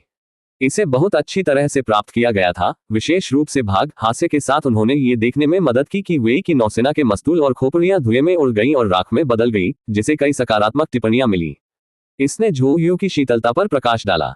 हाँ, वास्तव में किसी भी साहित्यिक व्यक्ति के कई उद्धरण अविश्वसनीय हैं। कुछ लोग मुस्कुराए। झांग ये अपने शब्दों के बारे में आत्मनिंदा कर रहे थे और कहा, हास्य के साथ उन्होंने ये देखने में मदद की कि वे की नौसेना के मस्तूल और खोपड़ियां धुएं में उड़ गईं और राख में बदल गई। ये थोड़ा अतिरंजित था, वह उतना अच्छा नहीं था। ये केवल मेरी कलात्मक पॉलिशिंग है जिसने उसे ऐसा बनाया है। इसी तरह काओ काओ को भी कलात्मक रूप से एक अधिक जटिल चरित्र में निखारा गया था। आज हम उन्हीं के बारे में बात करेंगे। जब हम काओ काओ का उल्लेख करते हैं तो उनके बारे में कम से कम 3 धारणाएं होती हैं। सबसे पहले एक नायक के रूप में, दूसरा एक कट्टर कैर्यवादी के रूप में, तीसरा देशद्रोही के रूप में। तो उनका सबसे सटीक चित्रण कौन सा था? सबसे सटीक कौन सा था? काओ काओ निश्चित रूप से एक गद्दार या कट्टर कैर्यवादी था। क्या अभी कोई संदेह था? झांग ये के सवाल ने सभी की उत्सुकता बढ़ा दी थी। वे सोच रहे थे कि झांग ये अब क्या कहेगी। झांग ये ने आगे कहा, लोग कहते हैं कि काओ काओ दुष्ट था। बहुत से लोग उसे पसंद नहीं करते। नॉर्डन सॉन्ग के समय में काओ काओ पहले से ही एक अलोकप्रिय व्यक्ति था। तो वह अलोकप्रिय क्यों था? हर कोई जानता था कि काओ काओ ने पहले ही प्रसिद्ध रूप से कहा था, मैं दूसरों के साथ गलत करना पसंद करूंगा बजाय इसके कि दूसरे मेरे साथ गलत करें। इसका क्या मतलब था? इसका सीधा मतलब यह था कि वह हर किसी के साथ गलत करना पसंद करेगा बजाय इसके कि कोई उसके साथ कुछ गलत करे। ऐसा कहने पर यह व्यक्ति वास्तव में दुष्ट रहा होगा। इसीलिए लोग काओ काओ से नफरत करते थे। अब आइए ये स्पष्ट करें कि क्या ये सच था। दर्शकों में हड़कंप मच गया। क्या वह सत्य कैसे नहीं हो सकता? बकवास। कल आपने झो यू को सही ठहराया था, फिर जुगेलियांग का प्रभामंडल हटा दिया था। आज आप काओ काओ को भी सही ठहराना चाहते हैं, लेकिन काओ काओ के मामले का फैसला पहले ही हो चुका है। फिर भी विवाद कैसे हो सकते हैं? ये शब्द उन्होंने ही कहे थे। यदि वह ऐसा कह सकता था तो वह एक अच्छा इंसान कैसे हो सकता था? वांग शुएक्सिन ने भौहें चढ़ा दी। वो काओ काओ से भी बहुत नफरत करता था। टेलीविजन स्टेशन के बहुत से सहकर्मी भी एक दूसरे की ओर देख रहे थे और झांग ये के आगे बढ़ने का इंतजार कर रहे थे। झांग ये ने कहा, इस मामले पर इतिहास की किताबों के रिकॉर्ड में कुछ विरोधाभास है। यह संभवतः डोंग झुओ के उत्पीड़न के कारण था, जिसके कारण काओ काओ राजधानी से भाग गया था। भागते समय उसकी नजर एक पुराने दोस्त के घर पर पड़ी। इस पुराने दोस्त का नाम लू बोशे था और वह उस त्रासदी में शामिल था जब काओ काओ ने उसे और उसके परिवार को मार डाला था। इस घटना के 3 संस्करण हैं। पहला था, ऐसा कहने के बाद झांग ये ने विश्लेषण किया, दरअसल काओ काओ का इरादा उन्हें मारने का नहीं था या उन्होंने उन्हें गलत तरीके से मारा था। जब उनकी मृत्यु हुई तो काओ काओ भी बहुत दुखी हुआ। जो हो गया सो हो गया, ये कहते हुए कि वह दूसरों के साथ गलत करना पसंद करेगा बजाय इसके कि दूसरे उसके साथ गलत करें। तो आइए हम इसके स्थितिजन्य विश्लेषण को देखें। काओ काओ ने संभवतः आत्मा आराम के रूप में ये कहा था ताकि जो गलती उसने की थी उसके लिए वह खुद पर दोष मर सके। लेकिन जब इसे 3 राज्यों के रोमांस में प्रस्तुत किया गया तो उन्होंने आत्म धार्मिकता की भावना के साथ ऐसा कहा। वास्तव में काओ काओ के मूल शब्द वैसे नहीं थे जैसा हर कोई जानता था। ओह, उनके वास्तविक शब्द क्या थे? ये नहीं है, सचमुच नहीं। झांग ये ने धीरे से समझाया, काओ काओ के मूल शब्द थे, दूसरों के साथ अन्याय करवाने के बजाय मैं गलत करना पसंद करूंगा। लेकिन इसे 3 राज्यों के रोमांस में बदल दिया गया था जहां उन्हें आत्मकेंद्रित होने के लिए प्रेरित किया गया था। इससे फर्क पड़ता, काओ काओ ने ये शब्द उस विशेष स्थिति के लिए कहे थे। चूंकि वे मर चुके थे इसलिए इसकी भरपाई के लिए कुछ नहीं किया जा सका। वह केवल ये स्वीकार कर सकता था कि वह गलत था बजाय इसके कि वह उन्हें इस आड़ में मरने दे कि उसने उन्हें मारना सही था। इससे उनमें एक विशेष दयालुता का पता चला। इसलिए इस मामले से यह कहा जा सकता है कि उनके बारे में ज्यादातर लोगों की धारणाएं संदिग्ध हैं। काओ काओ की सहनशीलता की ओर आगे बढ़ते हुए काओ काओ की वसीयत इस प्रकार लिखी गई थी। तो मेरा मानना है कि काओ काओ के मूल्यांकन को इन 3 शब्दों में संक्षेपित किया जाना चाहिए, एक प्यारा आर्क कैरियरिस्ट। फिर भी एक प्यारा आर्क कैरियरिस्ट क्यों? कृपया अगले episode the mystery of the arc careerist पर बने रहें। झांग ये ने धनुष के साथ समापन किया। इस क्षण हर कोई तालियों से गूंज उठा। यह पहले एपिसोड की तरह ही प्रतिक्रिया थी। इस बार सभी दर्शक भी खड़े हो गए थे। बीबीए। सारी तालियां झांग ये के लिए थी। कितना प्यारा प्यारा कट्टर कैरियरवादी। तो काओ काओ वास्तव में वैसा नहीं था जैसा वे उसे जानते थे। इस निंदित गद्दार का कुछ ऐसा ही पक्ष था। हर कोई व्याख्यान सुनने में मशगूल हो गया। जब रिकॉर्डिंग पूरी हुई तो कुछ दर्शक ऑटोग्राफ के लिए झांग ये के पास पहुंचे। उन्हें उसका कार्यक्रम बहुत पसंद आया और वे झांग ये के ज्ञान से बहुत प्रभावित हुए। अध्याय 137, अपराध में चोरों से मिलना। रात में हु फेई सभी को उत्सव की दावत के लिए बाहर ले आया। रास्ते में एक अखबार की दुकान थी। जियो लू ने कहा, मैं कुछ समाचार पत्र खरीदने जा रहा हूँ। कुछ और खरीदें। हु फी ने हंसते हुए कहा, संबंधित कागजात में ये होना चाहिए। ठीक है, लेकिन नेताजी, आपको मुझे उनके लिए दावा करने देना होगा। जियो लू हंसी और मजाक करने लगी। हु फेई ने हंसते हुए कहा, यह केवल $1 है। तुम बहुत कंजूस हो। ठीक है, मैं दावा प्रस्तुत करूंगा। कागजात लाए जाने के बाद झांग ये ने भी उनमें से कुछ ले लिए और चेन चेन को उस रेस्तरां में ले आए जिसे हुफी ने बुक किया था। वह हॉल में बैठकर उन्हें उल्टने पलटने लगा। निश्चित ही रिपोर्टें आ चुकी थीं। 3 राज्यों का दिमाग बदलने वाला विश्लेषण। व्याख्यान कक्ष राष्ट्रीय इतिहास के अध्ययन को प्रज्वलित करता है। BTV नया कला कार्यक्रम रिकॉर्ड ब्रेकिंग रेटिंग ऐतिहासिक कार्यक्रमों में एक नया चमत्कार पैदा करती है। व्याख्यान कक्ष यह इतना लोकप्रिय क्यों हो गया? श्रृंखला देखें और झांग ये की 3 राज्यों की दुनिया में शामिल हो। झांग ये हर स्तर पर एक चमत्कारिक व्यक्ति, एक रेडियो होस्ट से लेकर एक अलौकिक लेखक, एक परिकथा लेखक से लेकर एक विज्ञापन रचनात्मक से लेकर एक टेलीविजन व्याख्याता तक। झांग ये की सफलता का मार्ग देखें। बीजिंग के कई अखबारों ने उनके नए कार्यक्रम का जिक्र किया। उनमें से एक ने कालानुक्रमिक रूप से अपनी उपलब्धियों को सूचीबद्ध भी किया था। कितनी बड़ी सफलता! हो जी ने प्रशंसा की। दफेई मुस्कुराए। शिक्षक झांग, इस बार आप बीजिंग में फिर से प्रसिद्ध हैं। झांग ये ने इसे खारिज कर दिया, ये सच नहीं है। मेरी छवि के साथ कोई भी मुझे याद नहीं रखेगा। जैसे ही उन्होंने ये कहा, एक मध्यम आयु वर्ग के जोड़े जो उसी हॉल में दोपहर का भोजन कर रहे थे ने अचानक झांग ये की ओर इशारा किया। वे खड़े हुए और आगे बढ़े। क्या आप शिक्षक झांग हैं? झांग ये ने स्वीकार किया, वह मैं हूं। महिला ने खुशी से कहा, ओह, ये वास्तव में आप हैं। मैंने तुमसे कहा था कि वह उसके जैसा दिखता है, उसके पति ने कहा। शिक्षक लिटिल झांग, हमने आपका कार्यक्रम देखा। ये वास्तव में अच्छा है। इन दिनों टीवी पर सब कुछ विविध कार्यक्रम है। वे या तो मजाक कर रहे हैं या गा रहे हैं। मैं उनसे बहुत ऊब गया हूं। उनमें बिल्कुल भी गहराई नहीं है। मैं अभी भी व्याख्यान कक्ष पसंद करता हूं। आप बहुत विनोदी हैं और हमें हंसाते हैं। सस्पेंस भी अच्छा है। यह विशेष रूप से हमें बांधे रखता है। इसके अलावा ये कार्यक्रम वास्तव में ज्ञान के लिए अच्छा है। मैंने बहुत कुछ सीखा है और अब मुझे इतिहास की गहरी समझ हो गई है। इसे ही मैं एक अच्छा कार्यक्रम कहता हूं। भले ही उन विविध कार्यक्रमों की रेटिंग अच्छी हो, लेकिन उनका क्या उपयोग है? उनकी तुलना व्याख्यान कक्ष से भी नहीं की जा सकती। झांग ये ने तुरंत उत्तर दिया, धन्यवाद। ये सब आपके समर्थन का धन्यवाद है। ये सभी के कारण है कि मेरा कार्यक्रम ऐसा परिणाम प्राप्त कर सका। महिला ने सुझाव दिया, क्या हम साथ में एक तस्वीर ले सकते हैं? झांग ये मुस्कुराए। बेशक, कोई समस्या नहीं, और उठ खड़ा हुआ। जियो लू ने स्वेच्छा से कहा, मुझे फोटो लेने में आपकी मदद करने दीजिए। उसने महिला से डिजिटल कैमरा ले लिया। उसने उनके लिए 2 तस्वीरें खींची। दंपत्ति संतुष्ट होकर चले गए। हो डी ने कहा, हमारे शिक्षक झांग की लोकप्रियता को देखो। झांग ये ने इसकी उम्मीद नहीं की थी। यह पहली बार था कि उसे बाहर पहचाना गया था। चेन चेन के स्कूल में उनके कुछ प्रशंसक थे जो उनका ऑटोग्राफ चाहते थे, लेकिन ऐसा तब हुआ जब झांग ये ने बताया कि वह कौन थे। उन्होंने पहले उसे नहीं पहचाना। यह कहा जा सकता है कि टीवी प्रचार माध्यम का सर्वोत्तम रूप था। यह वह जगह थी जहां आप सबसे आसानी से प्रसिद्ध हो सकते थे। देखो, वह इतने लंबे समय तक रेडियो स्टेशन के साथ रहा, उसने बहुत सारी कविताएं और परिकथाएं लिखी, और फिर भी वह अज्ञात बना रहा। लेकिन अब लेक्चर रूम के केवल एक एपिसोड के बाद लोग उन्हें पहचान सकते हैं। निकट भविष्य में और भी एपिसोड प्रसारित किए जाएंगे। उनकी लोकप्रियता निश्चित रूप से बढ़ती रहेगी। हाँ, भले ही प्रसारण क्षेत्र बीजिंग के भीतर ही रखा गया हो और भले ही उसकी लोकप्रियता शहर के दर्शकों तक ही सीमित हो, लेकिन इसे काफी सफल माना जाएगा। व्यंजन परोसे गए। मेज पर गर्मागर्म केकड़े परोसे जा रहे थे। चेन चेन, यह आपके द्वारा आदेश दिया गया था। खाओ। जियो लू ने अपनी डिश में डालने के लिए कुछ लिया, लेकिन चेन चेन कुछ ढूंढ रहा था। आखिरकार उसे एक पेन और एक नोटबुक मिली और उसने झांग ये की और अपनी बड़ी आंखों से देखा। झांग ये, मेरे लिए इस पर हस्ताक्षर करो। झांग ये थोड़ा आश्चर्यचकित हुआ, क्या आज सूरज पश्चिम से उगाया? चेन चेन ने उनसे आग्रह किया, कुछ और हस्ताक्षर करने में मेरी मदद करें। जब मैं स्कूल वापस जाऊंगा तो इसे अपने शिक्षकों को दूंगा। इस तरह भले ही मैं अपना होमवर्क नहीं करूंगा, वे मुझे डांटेंगे नहीं। झांग ये लगभग बेहोश हो गई। क्या आपका मकसद हमेशा यही था? तो मैं इस पर हस्ताक्षर नहीं करूंगा। चेन चेन ने उसे धक्का देने के लिए अपने छोटे हाथों का इस्तेमाल किया। इस पर हस्ताक्षर करें, इस पर हस्ताक्षर करें। चेन चेन ने सभी को मजाकिया ढंग से गुदगुदाया, तुम्हारे अंकल झांग में ऐसा करने के लिए इतना आकर्षण नहीं है।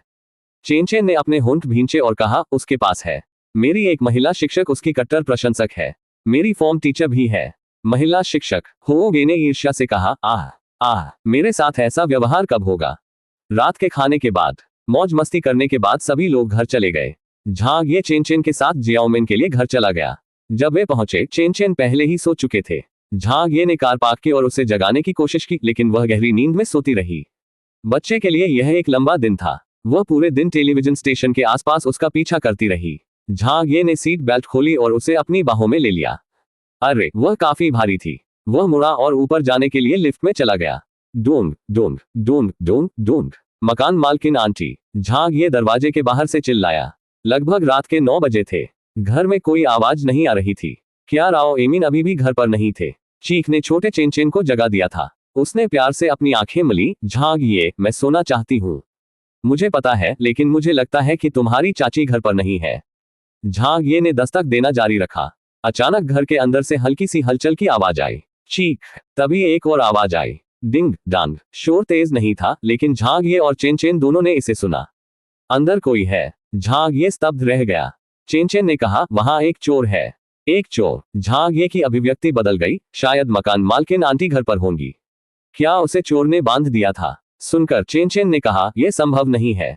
मेरी चाची कुंग फू में बहुत कुशल है। इस पूरी दुनिया में 20 से भी कम लोग उन्हें हरा सकते हैं। झांग ये ने कहा, क्या आप अतिशयोक्ति कर रहे हैं? चेनचेन ने उसकी ओर देखा। यह आप पर निर्भर है कि आप इस पर विश्वास करें या नहीं। झांग ये ने फिर से दरवाजा खटखटाया, लेकिन कोई जवाब नहीं आया। चेनचेन ने घबराहट से उसे खींच लिया। झांग ये, जल्दी से अंदर आओ। जल्दी। मैं अंदर कैसे जा सकता हूँ? मेरे पास चाबी नहीं है। झांग ये भी चिंतित हो रही थी। उसे चेनचेन की बातों पर विश्वास नहीं हुआ। हालांकि मकान मालकिन आंटी कुछ कुंग फू जानती थी, फिर भी वह शायद शौकिया थी। इसके अलावा वह एक महिला थी। अगर चोर के पास चाकू हो तो क्या होगा? बिल्कुल नहीं, मुझे अंदर जाना है। झांग ये ने बाएं और दाएं देखा। दालान के किनारे एक घर था जिसके दरवाजे के बाहर कुछ निर्माण सामग्री थी। अंदर कुछ पीवीसी बोर्ड थे जिनका उपयोग रसोई और बाथरूम के लिए छत के रूप में किया जाता था। झांग ये तेजी से आगे बढ़े और एक टुकड़ा उठाने के लिए नीचे झुके और उसका एक सिरा तोड़ दिया। फिर वह वापस मकान मालकिन के दरवाजे के पास गया और एक यपिक निकाला जो उसकी चाबियों से बंधा हुआ था। उसने यपिक अंदर डाला और पीवीसी बोर्ड को समायोजित किया। एक मोड़ और धक्का के साथ ताला यपिक के साथ साथ हिल गया। चेनचेन ने उत्सुकता से पूछा, आप क्या कर रहे हैं? दरवाजा खोल रहा हूं, झांग ये ने कहा। कच। अगले ही पल दरवाजा खुला। चेनचेन के चेहरे पर सदमे के भाव थे। वह अवाक रह गई। ये कौशल पुस्तिका थी जो उसने लॉटरी के अंतिम ड्रॉ से प्राप्त की थी। वस्तुओं के लिए उसके पास अभी भी 2 सेव्स और 1 लकी ब्रेड थी। कौशल श्रेणी के लिए उन्होंने 10 ताइक्वांडो अनुभव पुस्तकें खाई थीं, जबकि उन्होंने 7 सुलेख अनुभव पुस्तकें खाई थीं। अंततः उसने लॉक पिकिंग एक्सपीरियंस बुक्स के साथ सबसे कम खाना खाया, जिसकी संख्या 2 थी। हालांकि एक छोटे और सरल जिले में 2 कौशल अनुभव पुस्तकें भी झांग ये के लिए पर्याप्त थी। उसे ज्यादा सोचने की जरूरत नहीं पड़ी, क्योंकि उसके दिमाग में ताला खोलने का दृश्य सामने आ गया। कम से कम 5 से 6 तरीके थे जिनसे वह आसानी से राव एमिन का दरवाजा खोल सकता था। झांग ये ने अपने घर की चाबियां उसकी ओर फेंकते हुए कहा, मेरे घर जाओ। यहाँ खतरनाक है। चेनचेन ऐसा नहीं करना चाहता था। मैं नहीं जा रहा हूँ। मैं कुंग फू भी जानता हूँ। जब मैं 2 साल का था तब से मेरी माँ और चाची ने मुझे 8 ट्रिग्राम पाम सिखाया था। झांग ये ने संदेहपूर्वक कहा, 8 ट्रिगर्स पाम। तब मैं ताईजी को जानता हूँ। चेनचेन ने तर्क दिया, मैं वास्तव में ये जानता हूँ। मेरी चाची 8 ट्रिग्राम पाम्स का नंबर है। झांग ये ने 110 पर कॉल किया और फोन उसकी ओर फेंक दिया। जल्दी से पुलिस को रिपोर्ट करो। मुझे पता है कि तुम होशियार हो और जानती हो कि उन्हें कैसे बताना है। जल्दी जाओ। वह उसके प्रति गंभीर हो गया था क्योंकि उसे चिंता थी कि घर में राव एमिन को कुछ हो गया है। उसे तुरंत अंदर जाना था, लेकिन वह संभवतः बच्चे को अपने साथ नहीं ला सका। चेनचेन केवल फोन पकड़कर आगे बढ़ सका। हेलो पुलिसकर्मी अंकल, मेरे घर पर एक चोर है। छोटे बच्चे के चले जाने पर झांग ये ने कोई दूसरा विचार नहीं किया। उसने अपनी भावनाओं को दबाया और घर में चला गया। उसने चारों ओर देखा और दरवाजे के पास जूते की अलमारी से झाड़ू उठा ली। हाथ में झाड़ू लेकर वह धीरे धीरे और सावधानी से घर के अंदर चला गया। बस 2 कदम चलने के बाद 2 परछाइयां दिखाई दी। पहले से ही अंधेरा था और घर में रोशनी नहीं थी। वह केवल ये देख सका कि वहां 2 आदमी थे। वे बहुत बूढ़े नहीं थे, वे अपने 20वें वर्ष में थे। श्वा, वहां एक किरण थी जो चमक रही थी। यह एक चाकू था। उनमें से प्रत्येक के पास एक चाकू था। चांदनी की रोशनी ब्लेड से झांग ये के चेहरे पर प्रतिबिंबित हो रही थी। उसने इसे स्पष्ट रूप से देखा और उसका चेहरा पीला पड़ गया। पवित्र बकवास। वहां सचमुच चोर थे। मैं समाप्त हो गया हूँ, मैं समाप्त हो गया हूँ। ये भाई आज के लिए हो गया है। हालांकि झांग ये ने एक कदम भी पीछे नहीं हटाया, बल्कि आगे बढ़े और अपने साहस को बढ़ाया। तुम्हारी हिम्मत कैसे हुई दिन के उजाले में एक निजी आवास को लूटने की? क्या तुम मौत की तलाश में हो? एक चोर ने तुरंत फैसला किया, उसे मार डालो। ठीक है, दूसरे चोर ने कहा। झांग ये घबरा गया। मैं तुमसे कह रहा हूं, मत आओ। मैं कुंग फू जानता हूं। मुझसे दूर रहो। अगर तुम करीब आओगे तो मेरी आंतरिक ऊर्जा कंपन से तुम्हें घायल कर देगी। दो चोर। झांग ये ने आगे कहा, घर में बड़ी बहन के साथ क्या हुआ? तुमने उसके साथ क्या किया? एक चोर ने कहा, क्या बड़ी बहन? ये सुनकर झांग ये को राहत मिली। वे नहीं जानते, मकान मालकिन आंटी घर पर नहीं थी। तब तो वह बहुत बढ़िया था। उसके साथ बकवास बंद करो। हमला, चलो जल्दी से उसे मारकर निकल जाओ। चोरों में से एक स्पष्टतः नेता था। झांग ये ने घबराए हुए तरीके से अपने हाथ में झाड़ू घुमाया। इधर मत आना। मैं तुमसे कह रहा हूं कि तुम यहां मत आओ। मैं सचमुच तुम्हें घायल कर सकता हूं। तुमने मेरा पराक्रम नहीं देखा। मैं आमतौर पर नहीं लड़ता, लेकिन जब मैं ऐसा करूंगा तो लोग मर जाएंगे। यह बदमाश एक प्रसारण पेशेवर था। उसके सारे कौशल उसके मुंह का उपयोग करते थे। अध्याय 138। झांग ये ने दिखाया अपना कौशल। अब मारने की भी बात कर रहे हैं, और आंतरिक ऊर्जा भी। तुम्हें कुंग फू भी आता है? दोनों चोरों ने झांग ये और उसके शरीर को देखा और तुरंत महसूस किया कि यह एक ऐसा व्यक्ति था जिसने प्राथमिक विद्यालय में शारीरिक शिक्षा उत्तीर्ण नहीं की होगी। उसके हथियार झाड़ू को देखकर उनकी चिंता और भी कम हो गई। वे उससे कैसे डर सकते थे? उस समय वे दोनों उसके विरुद्ध खड़े हो गए। झांग ये ने एक बार फिर झाड़ू तैयार की, चोरों से लड़ाई शुरू करने के लिए तैयार। लंबे चोर ने पहले चाकू के कुछ वार से हमला किया। झांग ये डरा हुआ था, लेकिन कम से कम वह कुछ हद तक सक्षम था। झाड़ू लहराते समय वह उन्हें 1 मीटर की दूरी से दूर कर सकता था। वे संपर्क नहीं कर सके। हालांकि चोर मूर्ख नहीं थे। झाड़ू में कितनी आक्रामक शक्ति हो सकती है।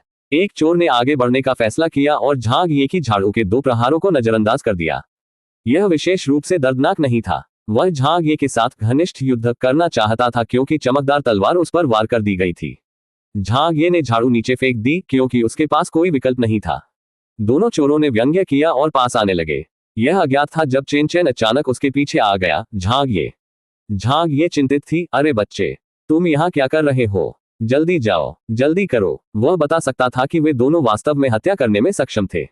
जैसा कि झांग ये ने उनके चेहरे देख लिए थे, अब चेन चेन के साथ झांग ये अब भाग नहीं सकती थी। जब तक वह पीछे हटता, चेन चेन निश्चित रूप से पकड़ा जाता। कोई नहीं बचा। उन दोनों को मार डालो। आक्रामक हो गए दोनों चोर। आखिरकार चेन चेन एक बच्चा ही था। वह भागी भी नहीं और वहीं खड़ी रही। झांग ये इस समय वास्तव में क्रोधित थे। उनकी राय में उस पर हमला करना ठीक था, लेकिन क्या वे एक बच्चे के साथ ऐसा कर सकते थे? वे एक बच्चे पर भी वार करना चाहते थे। चोदो तुम्हारे दादाजी। उस पल में झांग ये अब घबराई हुई नहीं थी। उसका हृदय क्रोधपूर्ण भावनाओं से भर गया। आइए इसे जोखिम में डालें। कौन बताता है कि आपकी माँ कौन है? झाड़ू के बिना झांग ये के हाथ खाली थे, लेकिन फिर भी वह 2 चोरों पर आगे बढ़ गया। छोटे कद वाले चोर ने चाकू अपने सिर के ऊपर उठाया और झांग ये के सिर पर वार कर दिया। इस क्षण झांग ये के दिमाग में अचानक एक हलचल दिखाई दी। ऐसा लगता था मानो उसने इस गतिविधि को बहुत पहले ही सीख लिया था और इसे हजारों बार निखारा था।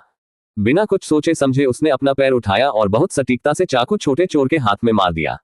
और एक सशर्त प्रतिवर्त की तरह झांग ये ने अपने शरीर को बगल में ले जाया और अपना दाहिना पैर उठाया और एक बहुत ही सटीक ताइक्वांडो साइड किक का इस्तेमाल किया, जो चोर के पेट पर लगी। तोड़ो। चोर सदमे में पीछे की ओर गिर गया। दूसरा लंबा चोर आश्चर्यचकित रह गया क्योंकि उसने तेजी से झांग ये पर अपना चाकू घोंप दिया। झांग ये का शरीर तिरछा हो गया और जितना संभव हो सका उससे बच गया, लेकिन उसके हाथ पर अभी भी चाकू लगा हुआ था जिससे खून बह रहा था। लंबे चोर ने अपनी गति बरकरार रखी और झांग ये पर कुछ और बार वार किया। वह भी इसमें नया था, इसलिए उसका वार बहुत सटीक नहीं था। झांग ये ने लगातार 3 बार चकमा दिया और उनका गुस्सा एक बार फिर भड़क उठा। उफ! जैसे ही उसने सीधी लात मारी, उसने दूसरे चोर के हाथ से चाकू छीन लिया। पीछे हटने के बजाय झांग ये आगे बढ़ गया। उसने लंबे चोर की पीठ पर जोर से लात मारी और उसकी भयानक चीख सुनी। हालांकि झांग ये रुकती नहीं दिखी। अपना सिर घुमाकर उसने अपनी जांघ घुमाए और ताइक्वांडो से एक पूर्ण राउंडहाउस किक मारी, जो सीधे उस व्यक्ति की छाती पर लगी। तोड़ो। दूसरे चोर को पीछे की ओर उड़ते हुए भेजा गया। इस बिंदु पर न केवल 2 चोर स्तब्ध रह गए, बल्कि झांग ये खुद भी स्तब्ध रह गए। पवित्र बकवास। मैं सचमुच एक विशेषज्ञ हूँ। कौन जानता था कि यह भाई इतना शक्तिशाली था? कौन जानता था कि 10 ताइक्वांडो अनुभव पुस्तकें इतनी उपयोगी थी? झांग ये तुरंत फूला हुआ महसूस कर रहा था और उसे बहुत अच्छा महसूस हो रहा था। जैसे ही उसने शाप दिया, उसने दोनों चोरों को जमीन पर पटकना शुरू कर दिया। उसने उन्हें संभलने का मौका नहीं दिया। मैंने क्या कहा? मैंने क्या कहा? मैंने तुमसे कहा था कि मैं कुंग फू जानता था, और तुम लोगों ने विश्वास नहीं किया। तुम्हारे कुत्ते की आंखें अंधी हैं। अब क्या तुम्हें पता है? मैंने पहले ही कहा था कि मैंने हमला करने की हिम्मत नहीं की क्योंकि मुझे आपकी जान का डर था, और तुम अब भी मुझे मजबूर करते हो। तोड़ो। पिंग। एक के बाद एक स्टॉम्प। झांग ये को इससे बहुत अच्छा महसूस हुआ। हीरो, हमें बख्श दो। अय्यो, हम आप जैसे महान व्यक्ति को पहचानने में असफल रहे। कृपया हमें पीटना बंद करें। कृपया हमें पीटना बंद करें।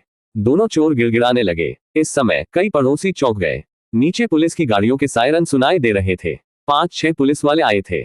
चोर कहाँ हैं? वे कहाँ हैं? 2 पुलिसकर्मी बंदूकें लेकर भी आए। झांगिए ने भी अपनी पिटाई रोक दी। कॉमरेड पुलिसकर्मी, वे यहाँ हैं। मैंने अपराधियों को वश में कर लिया है। पुलिसकर्मियों ने भी घर में 2 चाकू देखे और आश्चर्यचकित रह गए। वे चाकू का उपयोग कर रहे थे और आप अकेले उन दोनों को वश में करने में कामयाब रहे। एक युवा पुलिसकर्मी अचानक स्तब्ध रह गया। आप वो हैं? वह टेलीविजन पर, झांगिए, आप शिक्षक झांगिए हैं। झांगिए मुस्कुराए। वह मैं हूँ। चेन चेन चिल्लाया। झांगिए, खून खून। झांगिए ने अपना हाथ लहराया। कोई बात नहीं, मैं ठीक हूँ। लेकिन जब उसने अपराधियों द्वारा छोड़े गए घाव को देखा तो वह लड़खड़ा गया और तुरंत गिर गया और दरवाजे की चौखट पर झुक गया और चिल्लाने लगा, अय्या, अरे, मैं इसे और नहीं सह सकता, मैं इसे नहीं ले सकता। पुलिसकर्मी अवाक रह गए। ये ठीक है, बस एक छोटा सा घाव है। एक पड़ोसी ने भी कहा, इतना खून नहीं है।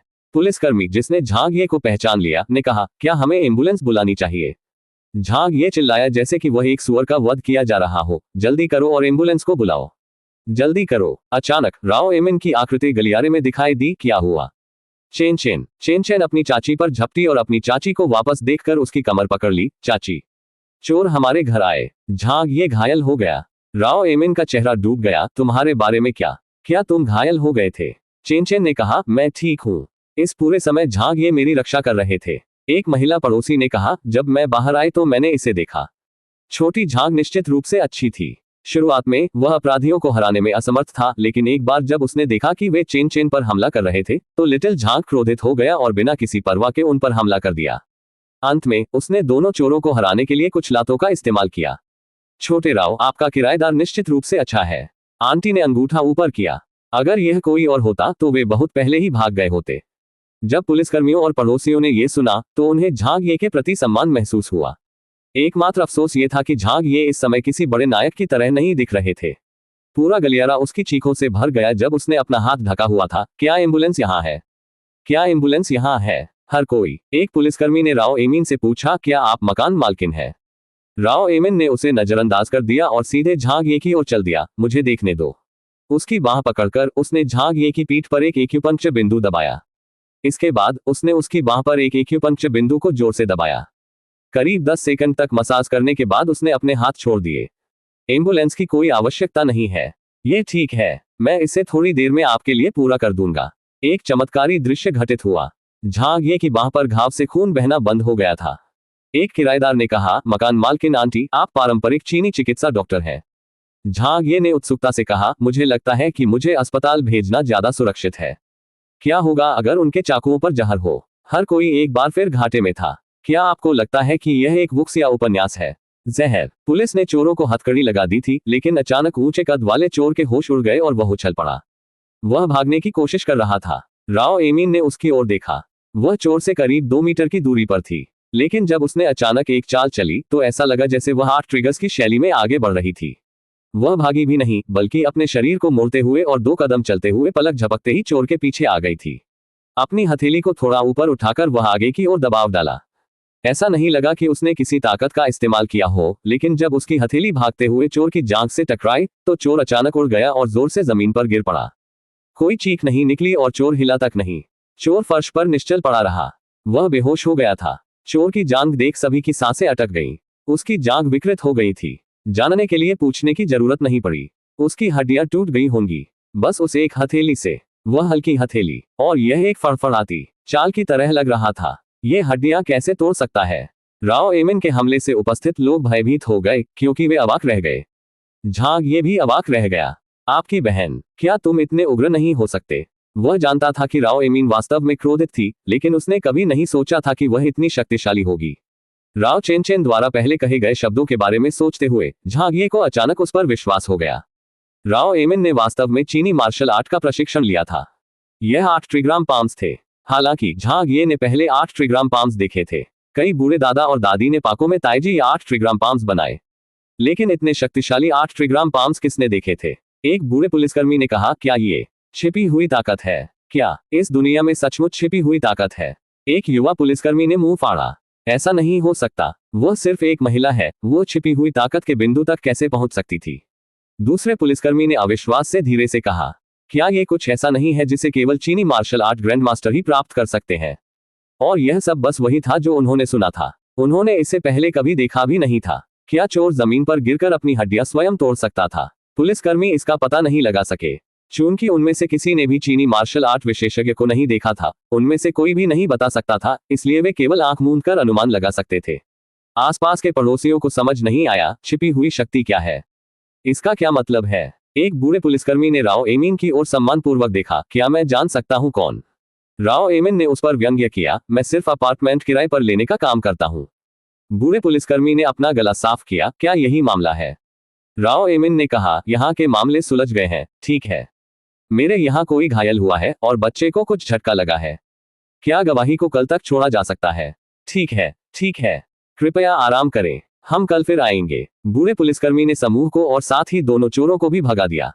अन्य पड़ोसी राव एमीन के कौशल से बहुत चिंतित नहीं थे, क्योंकि हर कोई जानता था कि कैसे राव एमीन ने पहले छोटे से जिले में 2 गुंडों को नंगे हाथों पीटा था। वे सभी जानते थे कि वह शक्तिशाली थी और कुछ कुंग-फू जानती थी।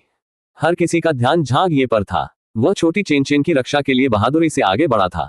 झांग ये, तुम बहुत शानदार हो। छोटी झांग, मैंने तुम्हें टेलीविजन पर देखा था। मुझे कभी नहीं पता था कि तुम एक सेलिब्रिटी बन गई हो। छोटा झांग टेलीविजन पर गया। क्या ऐसा नहीं है आप में से किसी ने भी लेक्चर रूम नहीं देखा है ना? छोटे झांग ने बहुत अच्छा काम किया। ये सोचने के लिए कि लिटिल झांग, जो पहली बार आने पर अपना किराया नहीं दे सका, अब पलक झपकते ही एक टेलीविजन स्टेशन पर काम कर रहा है। तब हमें भविष्य में उसे शिक्षक झांग कहना चाहिए। दूसरे को बचाने के लिए अपनी जान जोखिम में डालने में सक्षम होने का गुण। शिक्षक लिटिल झांग ने जो परिणाम प्राप्त किए हैं, वे किसी भी तरह से अजीब नहीं है। ये सही है छोटे राव, आपको भविष्य में झांग ये को धन्यवाद देना चाहिए। ठीक है, अगर लिटिल झांग नहीं होता तो आपका घर निश्चित रूप से साफ लूट लिया गया होता। चेन भी खतरे में होगा। अध्याय 139। शिक्षक झांग ने बेशर्मी से जाने से इनकार कर दिया। गहरी रात में चांद भी डूब रहा था। राव एमिन का घर एक छोटा सा मकान। मामले सुलझने के बाद झांग ये मकान मालकिन के बड़े खुशबूदार बिस्तर पर लेट गई और शेखी बघारने लगी। मकान मालकिन, आंटी, आप नहीं जानती होंगी क्योंकि आप देर से आई और मुझे नहीं देखा। क्या आप जानती हैं कि मैं कितनी ताकतवर थी? शुरुआत में मैं बेतरतीब ढंग से झाड़ू घुमा रहा था ताकि दुश्मन को कमजोर दिखूं। क्या आप कमजोर दिखने के बारे में जानते हैं? ऐसा नहीं था कि मैं उन्हें हरा नहीं सकता था। वे दोनों ही मेरे लिए खतरा कैसे हो सकते हैं? क्या मजाक, यह मेरा उपहास करना होगा। सबसे पहले मैं उन्हें अपनी सतर्कता कम करने दे रहा था, और दूसरी बात, मैं उनके साथ बेवकूफी कर रहा था। मैंने खुद कुंग-फू खेला है, ताइक्वांडो। राव एमिन प्राथमिक चिकित्सा किट में दवा ढूंढ रहे थे। चेन ने झांग ये पर तंज कसते हुए कहा।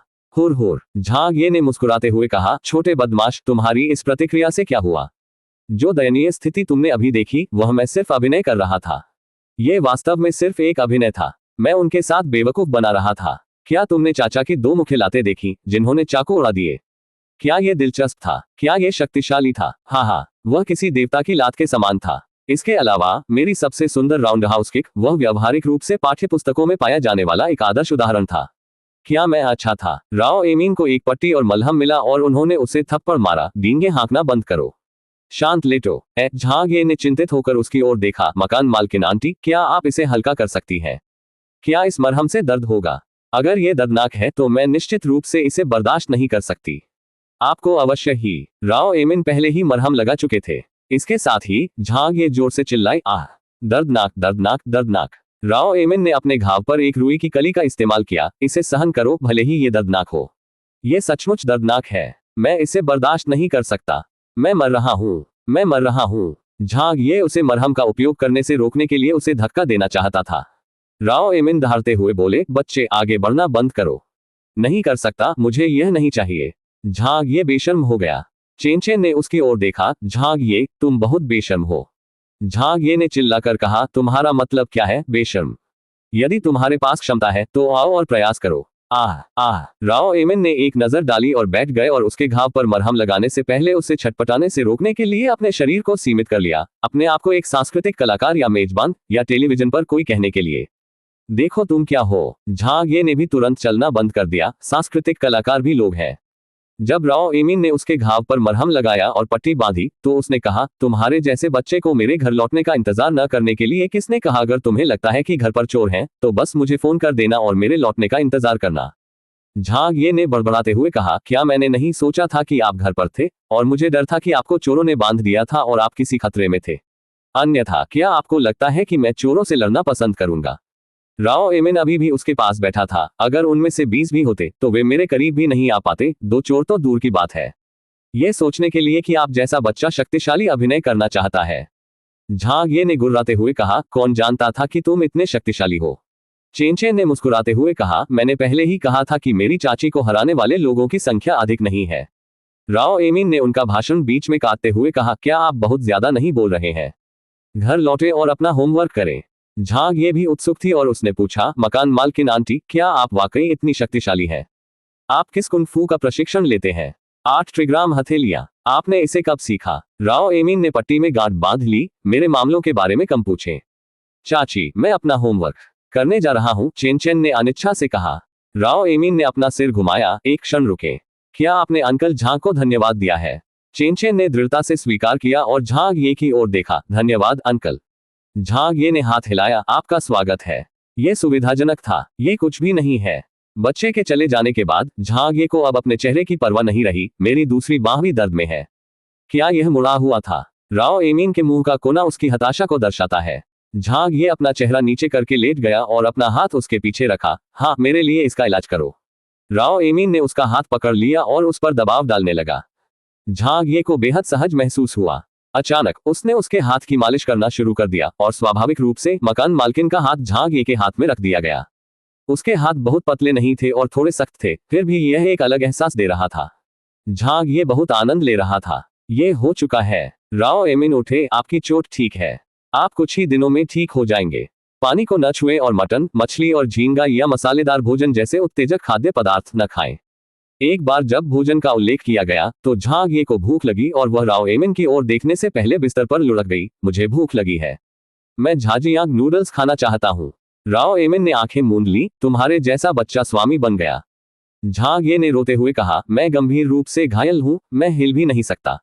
तुम्हारे जैसे आदमी को इस तरह व्यवहार करते हुए देखो। चेनचेन तुमसे भी अधिक मजबूत है। राव एमिन का मुंह दुष्ट था, लेकिन वह नर्म दिल की थी। वह मुड़ी और चली गई। थोड़ी देर रुको। थोड़ी देर बाद झाजियांग की खुशबू नीचे से महसूस की जा सकती थी। झांग ये ने सुगंध की कुछ सुखद सांसें ली। उसके बाद राव एमिन नूडल्स का एक कटोरा ऊपर ले आए। उसने बुरे मूड में इसे मेज पर फेंक दिया, इसे खाओ। झांग ये ने जल भरी आंखों से देखा, मेरा हाथ घायल हो गया है। दूसरा हाथ भी खींच लिया गया है। मैं हिल नहीं सकता, मुझे खिलाओ। मकान मालकिन का चेहरा काला होता देख झांग ये तुरंत बिस्तर से उठ बैठी। हाय, मैं तो बस मजाक कर रही थी। मैं खुद ही खा लूंगी। गर्मी है, मुझे पता है। ये बहुत सुगंधित है। आपका खाना पकाने का कौशल अद्भुत है। बस खाओ। खाते समय इतना कुछ कहने की जरूरत नहीं है। आपके पास कहने के लिए इतनी बकवास क्यों है? दूसरी तरफ छोटी चेनचेन, जो अपना होमवर्क कर चुकी थी, ने खुशबू सूंघी और आई, चाची, मैं भी झाजियांग नूडल्स खाना चाहती हूँ। फिर उसने झांग ये को घूर कर देखा। झांग ये ने अपने भोजन की रक्षा की। मैं किसी से भी लड़ूंगा जो मेरा भोजन चुराना चाहता है। चेनचेन ने कहा, झांग ये, मुझे आधा दे दो। मुझे अपना आधा दे दो। भोजन के बाद जवान और बूढ़े सब खाना खा चुके थे और बिस्तर पर लेटे हुए थे और अपना पेट मल रहे थे। राव एमिन ने अपनी ठुड्डी से दरवाजे की ओर इशारा किया और झांग ये से कहा, ठीक है, लगभग रात के 11 बज रहे हैं। बच्चे, दफा हो जाओ। इन दोनों लड़कियों को सोने की जरूरत है। झांग ये ने बेशर्मी से जाने से इनकार कर दिया। नहीं, अगर मैं रात में बीमार पड़ जाऊं तो क्या होगा? अगर चाकू पर जहर था और यह रात में अपना असर दिखाता है तो क्या होगा? घर पर मेरी देखभाल करने वाला कोई नहीं है। जब मैं किसी के लिए चिल्लाऊंगा तो उसका कोई मतलब नहीं होगा। और यदि चोरों के साथी मुझसे बदला लेने की कोशिश करे तो क्या होगा? हालांकि मेरा कुंग-फू काफी जबरदस्त है, लेकिन तभी मैं गंभीर रूप से घायल नहीं होता हूं। मैं नहीं जा सकता, मुझे यही रहना है। राव एमिन ने उसे घूर कर देखा। तुम्हारे जैसा सड़ा हुआ बच्चा इतना चिड़चिड़ा क्यों है? झांग ये आराम से लेटे हुए थे और उन्होंने जीवन को महत्व देते हुए कहा, वैसे भी मैं यही रहूंगा। अगर कुछ भी होगा तो मैं रात में आपको फोन करूंगा। आप पारंपरिक चीनी चिकित्सा जानते हैं और समय रहते मुझे बचा सकते हैं। चेनचेन की कोई प्रतिक्रिया नहीं थी। वह झांग ये के पास लेट गई और सो गई। यहां तक कि उसके जूते भी नहीं उतारे गए। राव एमिन अपने मुंह से क्षमा नहीं कर रही थी, लेकिन उनमें महान मात्र प्रवृत्ति थी। उसने चेन चेन को ठीक करने और उसे कंबल से ढकने से पहले धीरे से चेन चेन के छोटे जूते उतार दिए। फिर उसने झांग ये की ओर देखा और उसके पैरों को कंबल से ढक दिया। बस इसी रात कल चले जाना, झांग ये ने स्वीकार किया। तब मैं सो रहा हूं। लाइट बंद करने के बाद राव एमिन थके हुए नहीं लग रहे थे। वह नीचे लिविंग रूम में एक किताब ले गई। झांग ये आज काफी कुछ झेल चुकी थी। जब से वह छोटा था तब से उसने पहले कभी लड़ाई नहीं की थी। आज अपराधियों से लड़ते लड़ते वह घायल भी हो गया था, इसलिए वह अधिक देर तक नहीं टिक सका। जैसे ही उसका सिर बिस्तर से टकराया, उसे नींद आ गई। अध्याय 140 फिर से लाभ उठाना। रात में देर से राव एमिन और चेन चेन दोनों सो रहे थे। झांग ये के 1 घंटे तक सोने के बाद वह अचानक उज्ज्वल और सतर्क हो गया। इसके अलावा वह मकान मालकिन के बगल में लेटा हुआ था। उसके स्नान वस्त्र की आस्तीन झांग ये के कंधे पर थी, इसलिए वह उसके बहुत करीब थी। बिस्तर एक परिपक्व महिला की खुशबू से भर गया था, जो मकान मालकिन से आ रही थी। उसके शरीर की गर्मी लगातार उत्सर्जित हो रही थी, इसलिए यह आश्चर्य की बात होगी अगर झांग ये सोती रह सके। उसके हृदय में बिल्ली के पंजे की तरह खुजली होने लगी। उसने पिछली बार की तरह एक बार फिर राव एमिन से फायदा उठाने की सोची। किसी अन्य समय छूने का प्रयास करें। हालांकि मकान मालकिन का फायदा उठाना आसान नहीं था। हालांकि राव एमिन ने पिछली बार इस मामले को आगे नहीं बढ़ाया था, फिर भी उसने झांग ये को अपने कंधे पर उठाकर बिस्तर से जमीन पर फेंक दिया था। इसके बारे में सोचते ही झांग ये को घबराहट महसूस होने लगी। प्रलोभन महसूस करने पर भी उसमें साहस न था। हालांकि बहुत सोचने के बाद वह एक निष्कर्ष पर पहुंचे। यह सही नहीं है। वह अब मरीज था, इसलिए मकान मालकिन उस पर ज्यादा कठोर नहीं होगी, है ना? यह इसके लायक था, भले ही वह कठोर हो गई हो। कंधे पर फेंका जाना भी इसके लायक था। झांग ये का साहस बढ़ गया था और वह अपनी जान जोखिम में डालने की योजना बना रहा था। चोर से सबक लेने के बावजूद, जिसने उसका पैर तोड़ दिया था, यह व्यक्ति गुंडा बनने के लिए अपनी जान जोखिम में डाल रहा था। अपने शरीर को बगल में घुमाते हुए वह छत की ओर से मकान मालकिन के सामने की ओर चला गया। राव एमिन उसकी ओर पीट करके सो रही थी। उसके लंबे बाल मुड़े हुए थे, जिससे उसकी सफेद गर्दन दिख रही थी। झांग ये ने गहरी सांस ली। वह अपना हाथ कंबल के नीचे ले गया और उसे धीरे धीरे ऊपर उठाकर ऊपर ले गया। जैसे ही उसका हाथ गर्म बिस्तर पर गया, उसने मकान मालकिन के स्नान वस्त्र को उसके कूल्हों पर छुआ। कुछ झिझक के बाद स्नान वस्त्र से उन्हें अलग करने के बावजूद उसने उसके कूल्हे पकड़ लिए। 1 सेकंड, 2 सेकंड, मकान मालकिन ने कोई जवाब नहीं दिया। झांग ये और भी अधिक साहसी हो गया क्योंकि उसने धीरे से उसके कूल्हों पर कपड़ा निचोड़ दिया। लेकिन इसी समय राव एमिन अचानक चले गए। झांग ये ने महसूस किया कि उसका शरीर हिल रहा है और बिस्तर हिल रहा है। उसने एक हाथ का इस्तेमाल किया और झांग ये के हाथ पर चुटकी ली और फिर उसका हाथ अपनी गांड से हटा दिया। झांग ये को पसीना आ गया और हिलने की हिम्मत नहीं हुई। हालांकि राव एमिन ने ये कदम उठाने के बाद एक शब्द भी नहीं कहा। ऐसा लग रहा था मानो वह फिर से सो गई हो। चाची, चेन चेन घबरा कर उठा। राव एमिन ने पलट कर पूछा, क्या? चेन चेन ने जम्हाई लेते हुए कहा, मैं पेशाब करना चाहता हूँ। राव एमिन ने स्वीकार किया, समझ गया। उसने कंबल फेंक दिया और नंगे पैर बिस्तर से नीचे उतर गई। चेन चेन स्वयं शौचालय जा सकती थी, क्योंकि वह अब बहुत छोटी नहीं थी। वह सब कुछ कर सकती थी जो वयस्क कर सकते थे। लेकिन चूंकि वह बहुत छोटी थी, इसलिए वह बाथरूम के लाइट स्विच तक नहीं पहुंच सकी। इसलिए जब भी उसे रात में बाथरूम जाने की जरूरत होती, तो उसे राव एमिन से उसके लिए लाइट चालू करने की आवश्यकता होती। दिन में इससे कोई फर्क नहीं पड़ता था। लाइटें चालू हो गईं। चेन चेन ने अपनी आंखें मलते हुए अपनी छोटी चप्पलें खींच ली। झांग ये को डर था कि मकान मालकिन उससे हिसाब बराबर कर लेगी। उसने सोने का नाटक किया और कुछ नींद में बड़बड़ाने का नाटक भी किया। खुला शौचालय का फ्लश सुनाई दिया। छोटी चेन चेन वापस चली गई और जैसे ही वह बिस्तर पर वापस रेंगी तो सो गई। राव एमिन ने बाथरूम की लाइट बंद कर दी और बिस्तर पर लौट आए। कंबल खोलकर उसने अपनी खूबसूरत टांगे अंदर डाल दी और लेट गई। फिर उसने खुद को ढक लिया और वापस सो गई। 10 मिनट से अधिक समय तक इंतजार करने के बाद झांग ये ने फिर से राव एमिन की ओर देखा। उसकी पीठ अभी भी उसकी ओर थी। झांग ये का दिल फिर से कुटिल हो गया। अपने विचारों के साथ कुछ संघर्ष के बाद उसने थोड़ा थोड़ा करके अपना हाथ ऊपर बढ़ाया। इस बार उसने कंबल के नीचे राव एमिन की बाहरी जांघ को छुआ। चूंकि मकान मालकिन के कूल्हे सुडौल थे और एक महिला के कूल्हे की हड्डी स्वाभाविक रूप से एक पुरुष की तुलना में चौड़ी थी, उसकी जांघ बगल में लेटने के कारण स्वाभाविक रूप से ऊंची स्थिति में थी। वहां तक पहुंचने के लिए झांग ये को काफी कुछ करना पड़ा। उसकी बाह में दर्द होने लगा था। आखिरकार चोरों से लड़ते समय उसमें मोच आ गई थी। वह अपना हाथ नीचे ले जाना चाहता था। अगर वह अपना हाथ उसकी जांघ पर रहने दे तो ये बहुत अधिक आरामदायक होगा। इसके साथ ही अगर वह अपना हाथ नीचे की ओर ले जाता तो वह अपने शरीर को ऊपर की ओर ले जा सकता था। फिर उसकी उंगलियां मकान मालकिन के स्नान वस्त्र के खुले हिस्से को पकड़ सकती थी और फिर ऊपर की ओर बढ़ सकती थी। यह अज्ञात था कि राव एमिन सो रही थी या नहीं, क्योंकि वह हिली नहीं थी। झांग ये ने अपने पैरों पर स्नान वस्त्र का थोड़ा सा हिस्सा खोल दिया। उसे उघाड़ने के बाद उसने उसे पीछे की ओर पलट दिया। राव एमिन का दाहिना पैर स्वाभाविक रूप से उजागर हो गया था। हालांकि झांग ये कंबल के कारण इसे देख नहीं सका, लेकिन फिर भी वह इसे छू सकता था। चिकना, कसा हुआ, नर्म और नाजुक। हालांकि कुछ बार छूने के बाद और इससे पहले कि वह इसके सुखद अनुभव को याद कर पाता, राव एमिन का हाथ अचानक बाहर निकला और उसने एक बार फिर अपना हाथ फेंकते हुए झांग ये की कलाई पकड़ ली। झांग ये को खांसी हुई। ये देखकर कि राव एमिन ने उसे अपने कंधे पर नहीं डाला, उसे अब कोई डर नहीं था। वह और अधिक साहसी हो गया। अपना हाथ फेंके जाने के बाद झांग ये ने अपना चेहरा सीधा करके फिर से अपना हाथ आगे बढ़ाया। उसने उसके टखने और जांघ के पिछले हिस्से को छुआ और 1 या 2 बार उस पर हाथ फेरा। शायद ऐसा इसलिए था क्योंकि कंबल के नीचे थोड़ी गर्मी थी। राव एमिन का पैर भी पसीने से तर हो रहा था। वह नम थी, लेकिन उसका पसीना सुगंधित था। यह उसके शरीर की नाजुक खुशबू के साथ आया था। उसने कपड़े को छुआ। जब झांग ये का हाथ पीछे की ओर गया तो उसका अंगूठा राव एमिन के कूल्हे के कोने पर कपड़े को छू गया। यह 100% कपास था। झांग ये समझ गई कि यह निश्चित रूप से मकान मालकिन की पैंटी थी। सोते समय उसने अपनी ब्रा उतार दी क्योंकि यह असुविधाजनक थी। हालांकि उसने अपनी पैंटी नहीं उतारी। झांग ये ने कपड़े को महसूस करने के लिए अपनी उंगली का इस्तेमाल किया। बाउंड्री बिना फीते के पतली सूती रंग की थी और ऊपर की ओर बढ़ते हुए उसकी उंगलियां सभी प्रकार के पैटर्न को छू गईं। वे निश्चित रूप से फूलों के पैटर्न थे। झांग ये ने अपना हाथ कई बार रगड़ा और पूरे कपड़े को महसूस किया।